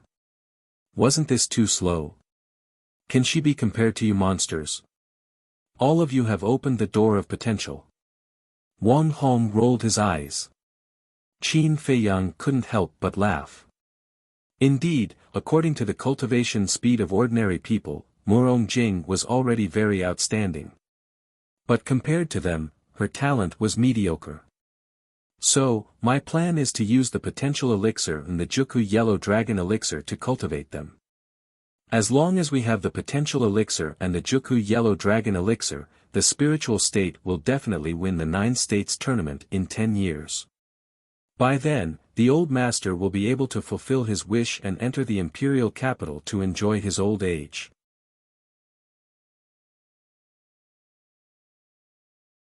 Chapter 665.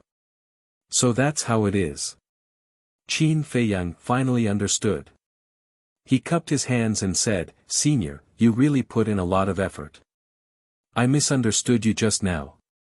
Please forgive me." "It's okay." Wang Hong waved his hand and sighed. "All these years, the old man has treated me like family. Naturally, I have to do something for him. So, please help me.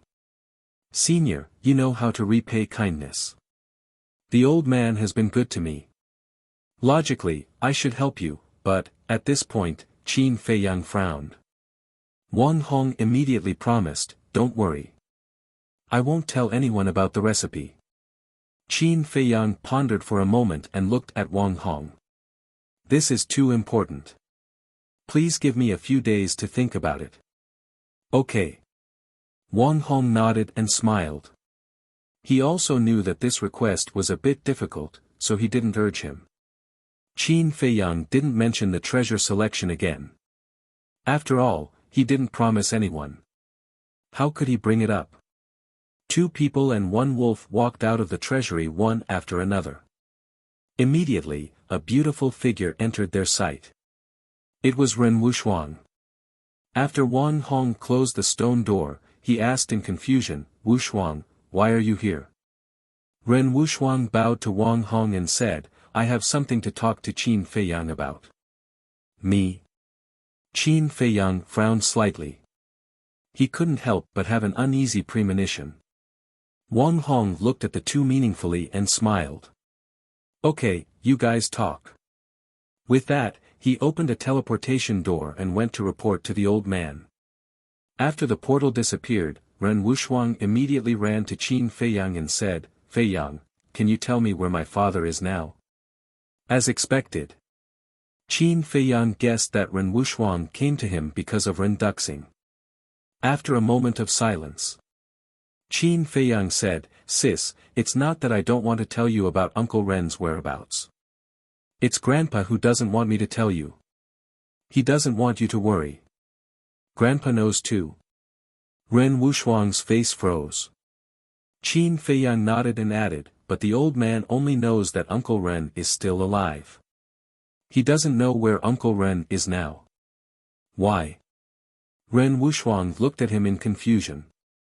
Qin Feiyang said, "Because Uncle Ren doesn't want you to know where he is. Even so, you can't hide it from me. This is too much." After saying that, she squatted on the ground, hugged her shoulders, and cried. "Sis, don't be like this, okay? If others see this, they will think that I am bullying you." Qin Feiyang said helplessly. "You guys are bullying me, I am not a child." "Why don't you tell me?" Ren Wushuang whispered, tears falling like rain. Qin Feiyang said helplessly, "Can you stop crying?" Ren Wushuang turned a deaf ear to it and silently shed tears. Her thin body was curled up there while shivering, and she seemed to be extremely helpless. "Aya!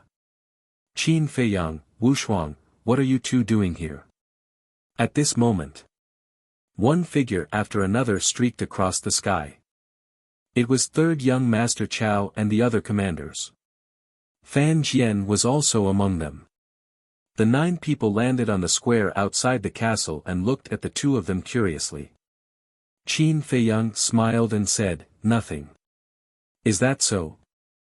Then why is Miss Wushuang crying?" Fan Jian looked at Qin Feiyang strangely. Xue Huiyun frowned and said, "Qin Feiyang, did you bully Wushuang?" 3rd young Master Chao said with a cold face, "Let me tell you, Wushuang is the apple of our eye. If you dare to bully her, we will not forgive you." "I didn't." Qin Feiyang quickly waved his hand. Wolf King stood at the side. Not only did he not help to explain, he even looked at Qin Feiyang with schadenfreude. Really? Third young Master Chow looked at him unkindly. Qin Feiyang was about to break down, and said, "Sis, don't cry, if you keep crying, I won't be able to clear my name even if I jump into the Yellow River." "Then do you want to tell me?" Ren Wuxuang sent a sound transmission, her tone carrying a hint of threat. Qin Feiyang rubbed his aching forehead, looked at Wolf King beside him, and said angrily, "Can you help me out?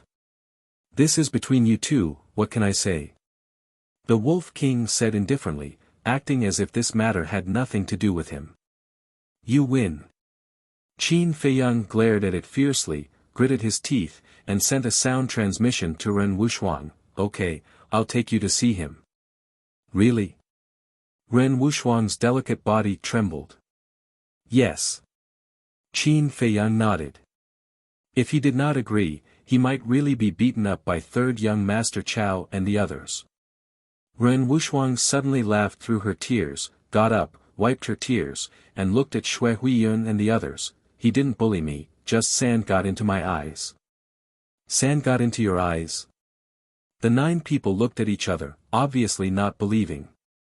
"That, cough cough," Qin Feiyang coughed and said with a smile, "Everyone, I have something to do, so I'll leave first." Then, he opened a portal and left quickly with Ren Wuxuang and Wolf King. "What's going on?" Third young Master Chow and the others looked at each other.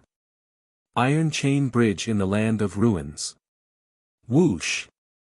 2 people and a wolf suddenly appeared out of thin air. Ren Wuxuang looked in front of her and said in surprise, "Isn't this the entrance to the Land of Ruins?" "That's right. Uncle Ren is down here." Qin Feiyang pointed at the canyon. Ren Wuxuang's eyes trembled, and she immediately landed on the bridge, looked down at the canyon, and shouted, "Father, I'm here to find you, can you come out and see your daughter?" Her voice echoed in the canyon, carrying a deep longing and desire, and did not disappear for a long time. But in the canyon, other than the whistling of the storm, no other sound could be heard. "Father, I know you don't want to see me, don't want me to know you're here, you must have your reasons, but have you ever thought about my feelings? Ever since you left, I've been looking for you every day. To find you, I even stayed in the Land of Ruins for more than 20 years, do you think it was easy for me? But even so, I have never complained, because I know that this is what we should do as children. But what about you? Have you ever fulfilled the responsibility of a father? If you don't have this ability, why did you give birth to me?" The more Ren Wuxuang spoke, the more emotional she became. In the end, she was almost screaming, and tears flowed like a spring. Sigh. Qin Feiyang, who was standing at the back, could not help but let out a long sigh. He walked to Ren Wuxuang's side, looked down at the canyon, and said, "Uncle Ren, we're about to go to the imperial capital, before we leave, you should come out and see your sister." Ren Wuxuang shouted, "Yes, come out, I promise, I won't ask anything." "Xuang, why are you doing this?" A moment later. A long sigh sounded in the canyon. Then, a black shadow swept out of the storm and landed on the Iron Chain Bridge. It was Renduxing. "Father, it's really you." Looking at the familiar face, Ren Wuxuang's eyes trembled, and tears flowed down her face. She immediately ran up the Iron Chain Bridge and went straight to Renduxing. Renduxing's eyes were full of love, and he opened his arms. When his daughter went into his arms, his eyes couldn't help but moisten. "Father, I missed you so much." Ren Wuxuang murmured. The familiar breath, the warm embrace, made her feel the fatherly love she had not felt for a long time. But hearing this, Renduxing was full of guilt. He whispered, "Xuang, her father has wronged you, can you forgive father?" "I've never blamed father." Ren Wuxuang shook her head. Renduxing's nose was sour, and 2 drops of old tears finally came out of his eyes. Wolf King looked at the father and daughter and murmured, "Little Qin Zi, are you jealous?" "Who wouldn't be jealous of such a family?" But, not everyone can have it. After Qin Feiyang finished speaking, he looked up at the sky with a very complicated look in his eyes. After a while, he retracted his gaze, glanced at Ren Duxing, waved his hand, and took Wolf King into the castle. Looking at Fatso and Lu Hong who were still busy, Qin Feiyang smiled and said, "How is it going?" Fatso wiped the sweat on his forehead and said with a smile, "There are too many. It will take at least until tomorrow to sort it out." Qin Feiyang smiled faintly and said, "Then put it down first." "What's wrong?" Lu Hong was puzzled. Qin Feiyang smiled and said, "We are going to the capital soon. I think it's time to tell you some things." Lu Hong and Fatso looked at each other, immediately put down the medicinal materials in their hands, got up, and looked at Qin Feiyang. Luo Qianxue and Lin Yi also opened their eyes one after another. Qin Feiyang looked at Lin Yi and said with a smile, "Haven't you always wanted to know my origin? Now I will tell you that I was indeed born in the capital." Lin Yi's delicate body trembled, but she quickly calmed down and waited for the following words. Qin Feiyang's gaze swept across everyone and the black dragon snake. He smiled and said, "My father is someone you all know, the current emperor of the great Qin Empire." "What?" Lin Yi and Luo Qianxue suddenly got up and looked at Qin Feiyang in disbelief. There were stormy waves in their hearts. The black dragon snake was also shocked to the extreme. As for Wolf King, Pangolin, Fatso, and Lu Hong, they were not surprised because they already knew this. The only thing they wanted to know was why Qin Feiyang came to the Iron Ox town. After a long while, Luo Qianxue recovered and asked, "Are you really the son of the emperor?" "Of course." Qin Feiyang smiled and said. Hearing this, Luo Qianxue looked up and down at Qin Feiyang, then she actually knelt on the ground. Qin Feiyang's face changed. He hurriedly went up to hold Luo Qianxue and frowned, "Auntie Xue, what are you doing?" Luo Qianxue said in a panic, "You are the prince, of course I have to salute." Qin Feiyang smiled helplessly and said, "Auntie Xue, aren't you treating me like this? Don't be like this, and now, I'm no longer a prince." "Not a prince?" Luo Qianxue was taken aback and wondered, why? Qin Feiyang smiled self-deprecatingly and said, "As early as more than 10 years ago, the emperor had already ordered to abolish my identity as a prince. If it weren't for my mother to plead for me, I'm afraid I would have already turned into a pile of soil." "What?" Luo Qianxue and Lin Yi were stunned. Fatso and the others were also trembling physically and mentally. It turned out that all this was related to the emperor. No wonder every time Qin Feiyang's father was mentioned, Qin Feiyang would be furious. However, why did the emperor order to abolish his son?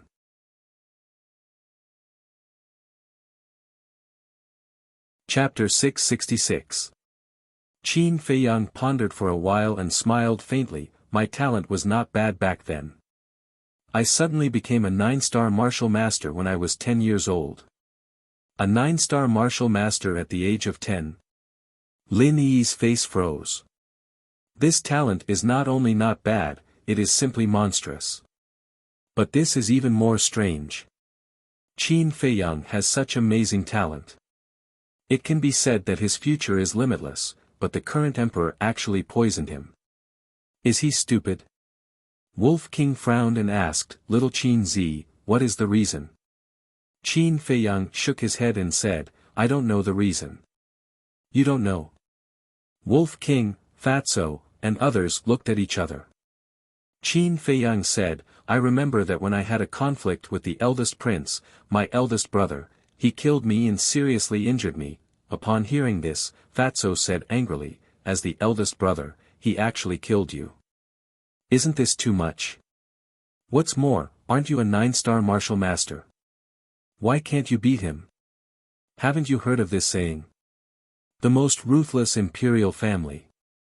In the imperial palace, there is no kinship at all, only power struggles. And the eldest prince is 8 or 9 years older than me.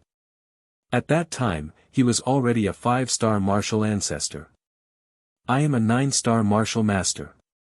No matter how heaven-defying I am, I can't be his opponent. Qin Feiyang shook his head and smiled bitterly. Fatso suddenly said, I see. You continue. Speak slowly. Don't get too excited. Do I look excited to you? Qin Feiyang rolled his eyes at him. In the past, he was indeed very aggrieved and angry. Every night, he was awakened by nightmares. But now, he figured it out. Whatever happened, no matter how much you resent or hate it, it is impossible to change anything. Only by facing it with strength, optimism, and courage can you live more at ease. In short, you can't let the past affect your heart. Gathering his thoughts, Qin Feiyang continued, although the injuries I suffered that time were very serious, the imperial palace did not lack top-grade healing pills. I woke up the next morning. But not long after I woke up, misfortune befell me. When he said the last sentence, Qin Feiyang's tone obviously changed. Fatso and the others also held their breaths, waiting for Qin Feiyang to continue. After I woke up, I was still reading the historical records in the pavilion outside the bedroom as usual. I remember that it was a rainy day. Just as I was engrossed in the movie, 4 of my father's personal bodyguards suddenly appeared and threatened to kill me. At that time, I wasn't mentally prepared at all. I was stunned. Father has always doted on me, how could he kill me? Besides, I didn't do anything wrong. But the 4 guards didn't explain anything. They pulled out their butcher's knives and slashed at my head. Qin Feiyang said, his hands couldn't help but clench. Although more than 10 years had passed, every scene and face at that time was clearly imprinted in his mind. At the same time, Fatso and the others couldn't help but feel cold all over. Killing without any reason. Was the emperor really so heartless? Lu Hong asked, and then? Of course I wasn't willing. Even if you want me to die, shouldn't you let me die with a clear understanding? I didn't hesitate to call for help from my mother. My mother is very strong. She rushed over in an instant and stopped the 4 guards. But at the same time, my father also came. But that kind face was no longer there. It was all indifference. Especially the way he looked at me. That kind of ruthless coldness, I still can't forget it. And no matter how I asked, he didn't say a word. Qin Feiyang said in a deep voice, his eyes as sharp as a blade. Fatso said, what about your mother? My mother didn't know the reason. She also asked, but he just wouldn't say. He was determined to kill me. My mother is the person who loves me the most. Of course she wouldn't allow him to do so. In a rage, she was ready to take me away from the imperial palace. Qin Feiyang said. Lu Hong said, where to? Qin Feiyang said, my mother's family.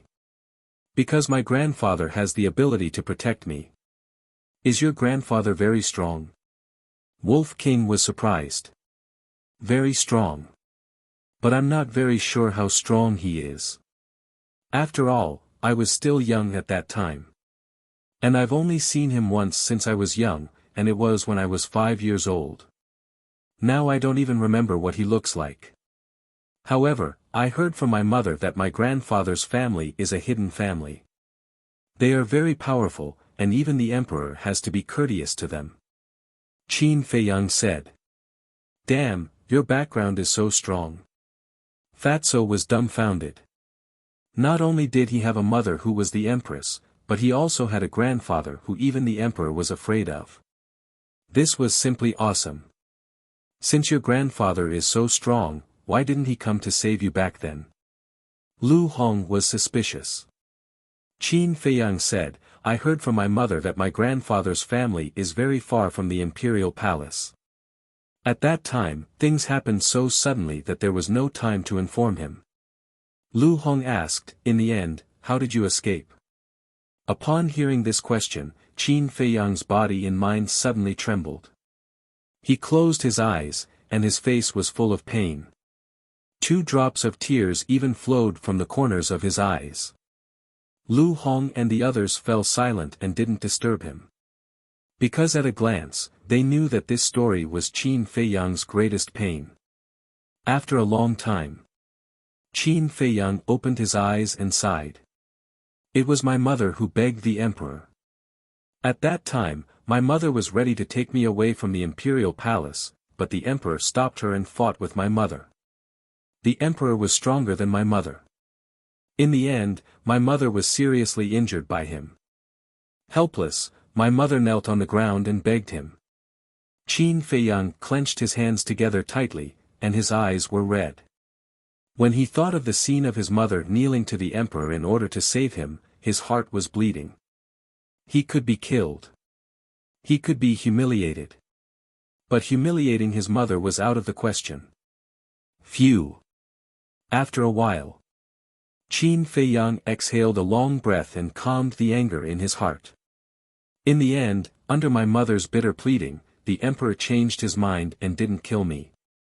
However, he wanted to abolish my cultivation and expel me from the imperial capital, never to return. Moreover, my mother was not allowed to come to me. This is the details of my encounter. After telling this story, Qin Feiyang felt a lot more relaxed. Brother Feiyang, Lin Yi looked at Qin Feiyang with tears streaming down her face. She never thought that Qin Feiyang had such an unbearable past. He must have had a hard time these years. Child, don't be sad. Although you have lost a lot, you have also gained a lot. Look at Wolf King, Fatso, and Lu Hong. They are all your companions. Luo Qianxue stepped forward and comforted him softly. Qin Feiyang glanced at them one by one and bowed, "Thank you for your company over the years. Why are you so polite to us? Are you asking for a beating?" Wolf King glared at him fiercely. Qin Feiyang shook his head and laughed. Fatso suddenly said, "Boss, have you ever thought about whether this matter has anything to do with the eldest prince?" Qin Feiyang was taken aback. On the first day, you had a conflict with the eldest prince.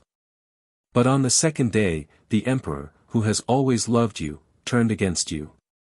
Why does Fat Lord feel that something is wrong? Fatso frowned. It should have nothing to do with him. That's because he was the one who injured me, not the other way around. Moreover, he was the one who provoked me first. If it really happened because of this, the emperor should punish him. Qin Feiyang said. That's true. Fatso nodded, frowning. He was puzzled. As for the reason, I will slowly investigate it when I enter the imperial capital. Now, I am telling these things not to win your sympathy, but to let you understand my next situation. Qin Feiyang said. Wolf King raised his eyebrows and said, "What do you mean? I don't even know if I can survive this trip to the imperial capital. You are all my friends, even my family. I don't want to implicate you. So, I hope that you won't go to the imperial capital." Qin Feiyang's face had a trace of pleading. Fuck. Are we the kind of people who are afraid of death?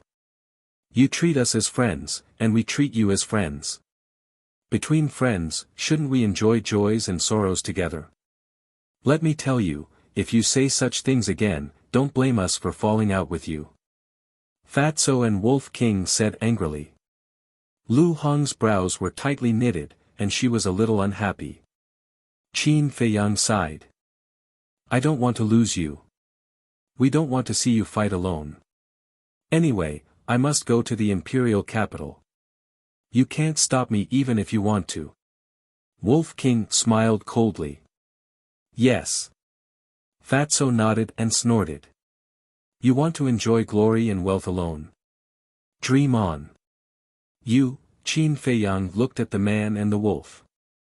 He was quite angry, but more than that, he was touched. In life, one didn't need too many friends, as long as they were sincere. Luo Qianxue glanced at them and said with a smile, Feiyang, if you really treat them as friends, don't say such things in the future, because it will only hurt their hearts. Qin Feiyang looked at Luo Qianxue and couldn't help but frown. Okay, don't say anything. Let them go. If you really leave them in the spiritual state, they won't be able to cultivate in peace. Besides, I don't feel at ease leaving them here. Because except for you, no one can restrain them. At that time, I don't know what trouble they will cause. As for me, it's better not to go. With my little strength, I will only be a burden to you if I go. Luo Qianxue shook her head and smiled. Aunt Shui, Qin Feiyang's eyes were a little wet. In fact, he was most worried about Luo Qianxue. Because Luo Qianxue was really good to him. He didn't want this woman who was like a mother to be hurt. Originally, he didn't know how to say it. But he didn't expect Luo Qianxue to be so considerate and bring it up herself. Then he looked at Fatso and the others. Looking at the stubbornness and persistence on their faces, he sighed deeply and said with a smile, as long as you are not afraid of death, then go. TSK, Fat Lord even dares to enter the tiger's den, let alone the imperial capital. Fatso had a look of disdain. Keep bragging. Wolf King rolled his eyes at him, turned to Qin Feiyang, and said with a sneaky smile, Hee, I am still waiting to be the guardian beast of the great Qin Empire. You guys.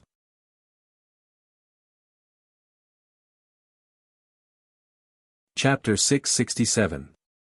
Then Qin Feiyang looked at Yi again. At this moment, she was lowering her head and grabbing her belt tightly with both hands. Her eyes were filled with struggle. Qin Feiyang didn't say anything. She needed to make this decision herself.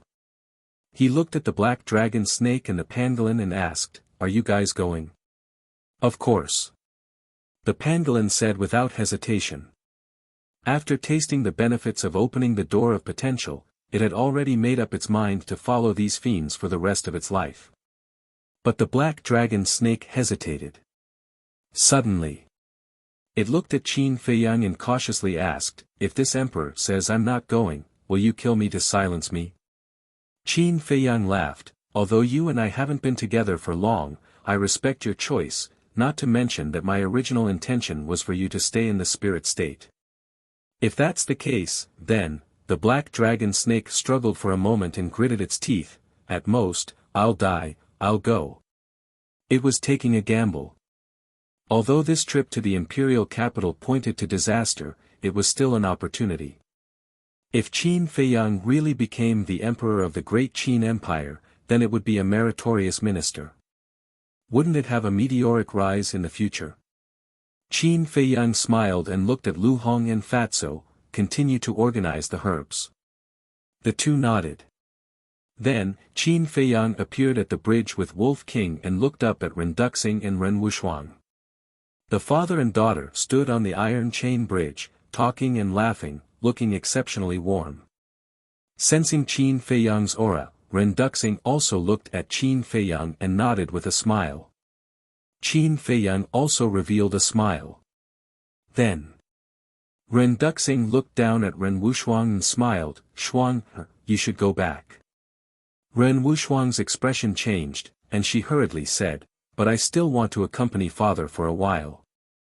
Ren Duxing rubbed Ren Wuxuang's head lovingly and said with a smile, Silly boy, won't you have another chance in the future? But, Ren Wuxuang still wanted to say something. Ren Duxing shook his head and said with a smile, Don't hesitate. You've grown up now. You should understand that all good things must come to an end. Ren Wuxuang pouted, feeling wronged, and said, Then can you tell me why you're staying here? No. Didn't you just say that you won't ask anything? Ren Duxing smiled. All right. Ren Wuxuang lowered his head, his eyes filled with reluctance. Alas! Seeing this, Ren Duxing couldn't help but sigh inwardly. With a wave of his hand, he swept up Ren Wuxuang and flew towards Qin Feiyang and Wolf King. Several breaths later, the father and daughter landed at the end of the bridge, but Ren Duxing did not leave the iron chain bridge. Uncle Ren. Qin Feiyang bowed. Ren Duxing sized up Qin Feiyang and nodded. You broke through to 1-star War Master so quickly, not bad. Qin Feiyang laughed. Uncle Ren's strength is also unfathomable. Before long, I can only look up to you. Ren Duxing shook his head and laughed. He lowered his head and looked at Ren Wuxuang who was beside him, and said, Shuang, I have some personal matters to discuss with Qin Feiyang, you should leave first. Ren Wuxuang frowned and said angrily, You have something to hide from me again, what do you take me for? Ren Duxing said, Shuang, don't be willful. Father didn't let you know for your own good. Humph. Ren Wuxuang coldly snorted, walked down the iron chain bridge, and walked into the distance.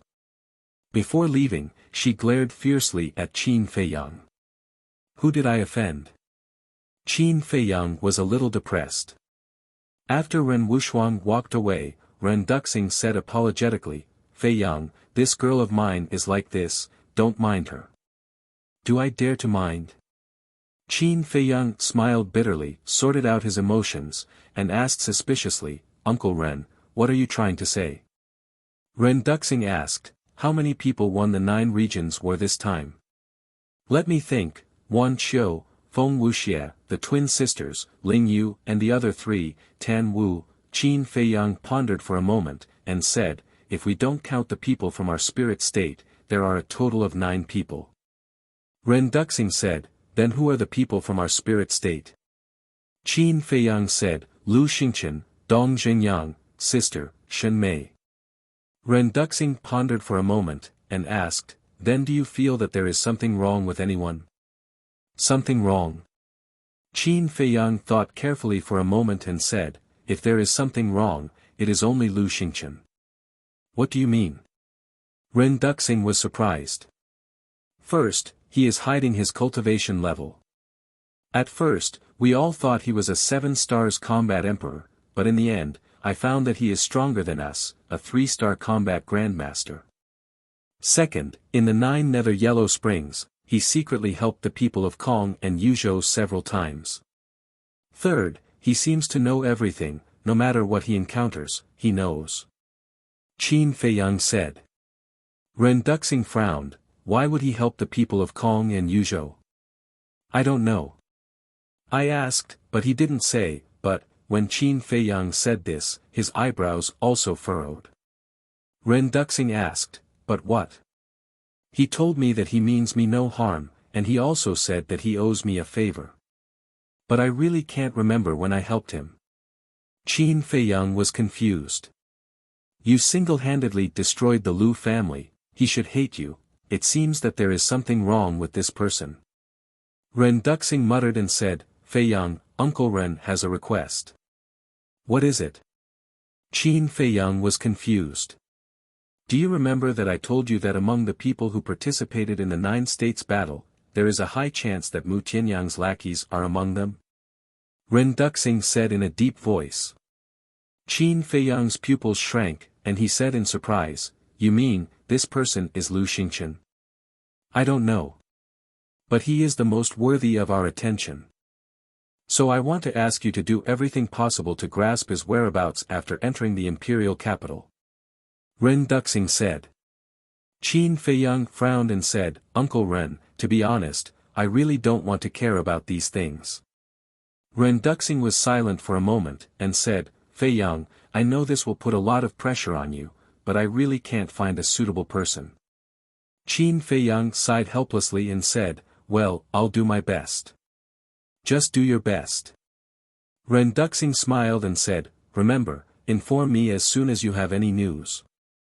Okay. Qin Feiyang nodded. Ren Duxing waved his hand and said, Then go, work hard, and help me take care of Shuang. I will, goodbye. Qin Feiyang cupped his hands and said goodbye, then turned and walked toward Ren Wuxuang. Whoosh! Ren Duxing looked at the 2 people and the wolf, then jumped into the canyon and disappeared in the storm.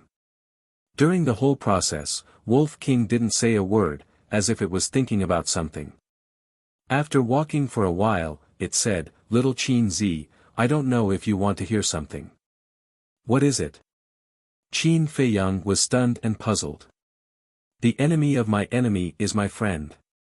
We can cooperate with Mu Tianyang and use him to destroy your enemy in the imperial capital. Wolf King said, a cold light flashing in its eyes. Not bad, you know how to use your brain to think. Qin Feiyang looked at it in surprise and shook his head, but I won't do that, because cooperating with Mu Tianyang is tantamount to asking a tiger for its skin. Moreover, his goal is to destroy the great Qin Empire, and I just want revenge. Wolf King asked, when the time comes, what if he really wants to destroy the great Qin Empire? Public is public, private is private. I won't sit back and do nothing. Because no matter what happens, the power of the bloodline flowing in my body will never change. No one can take away the empire of the great Qin Empire. Qin Feiyang said, his voice sonorous and powerful. Wolf King's pupils contracted. Qin Feiyang's last sentence really gave it a big fright. It seemed that there was bound to be a bloody storm in the future. Feiyang, where is my father? At this time, Ren Wuxuang ran over and asked anxiously. Qin Feiyang turned his head to look at the empty iron chain bridge and said with a smile, he should have left. Left? Ren Wuxuang's face froze, and she said angrily, he didn't even say goodbye to me, does he still care about me, his daughter? Qin Feiyang sighed, okay, don't complain, Uncle Ren doesn't have it easy. Ren Wuxuang frowned, looked up and down Qin Feiyang for a moment, and said, brother, tell me the truth, do you know everything about my father? What is it? Qin Feiyang looked confused.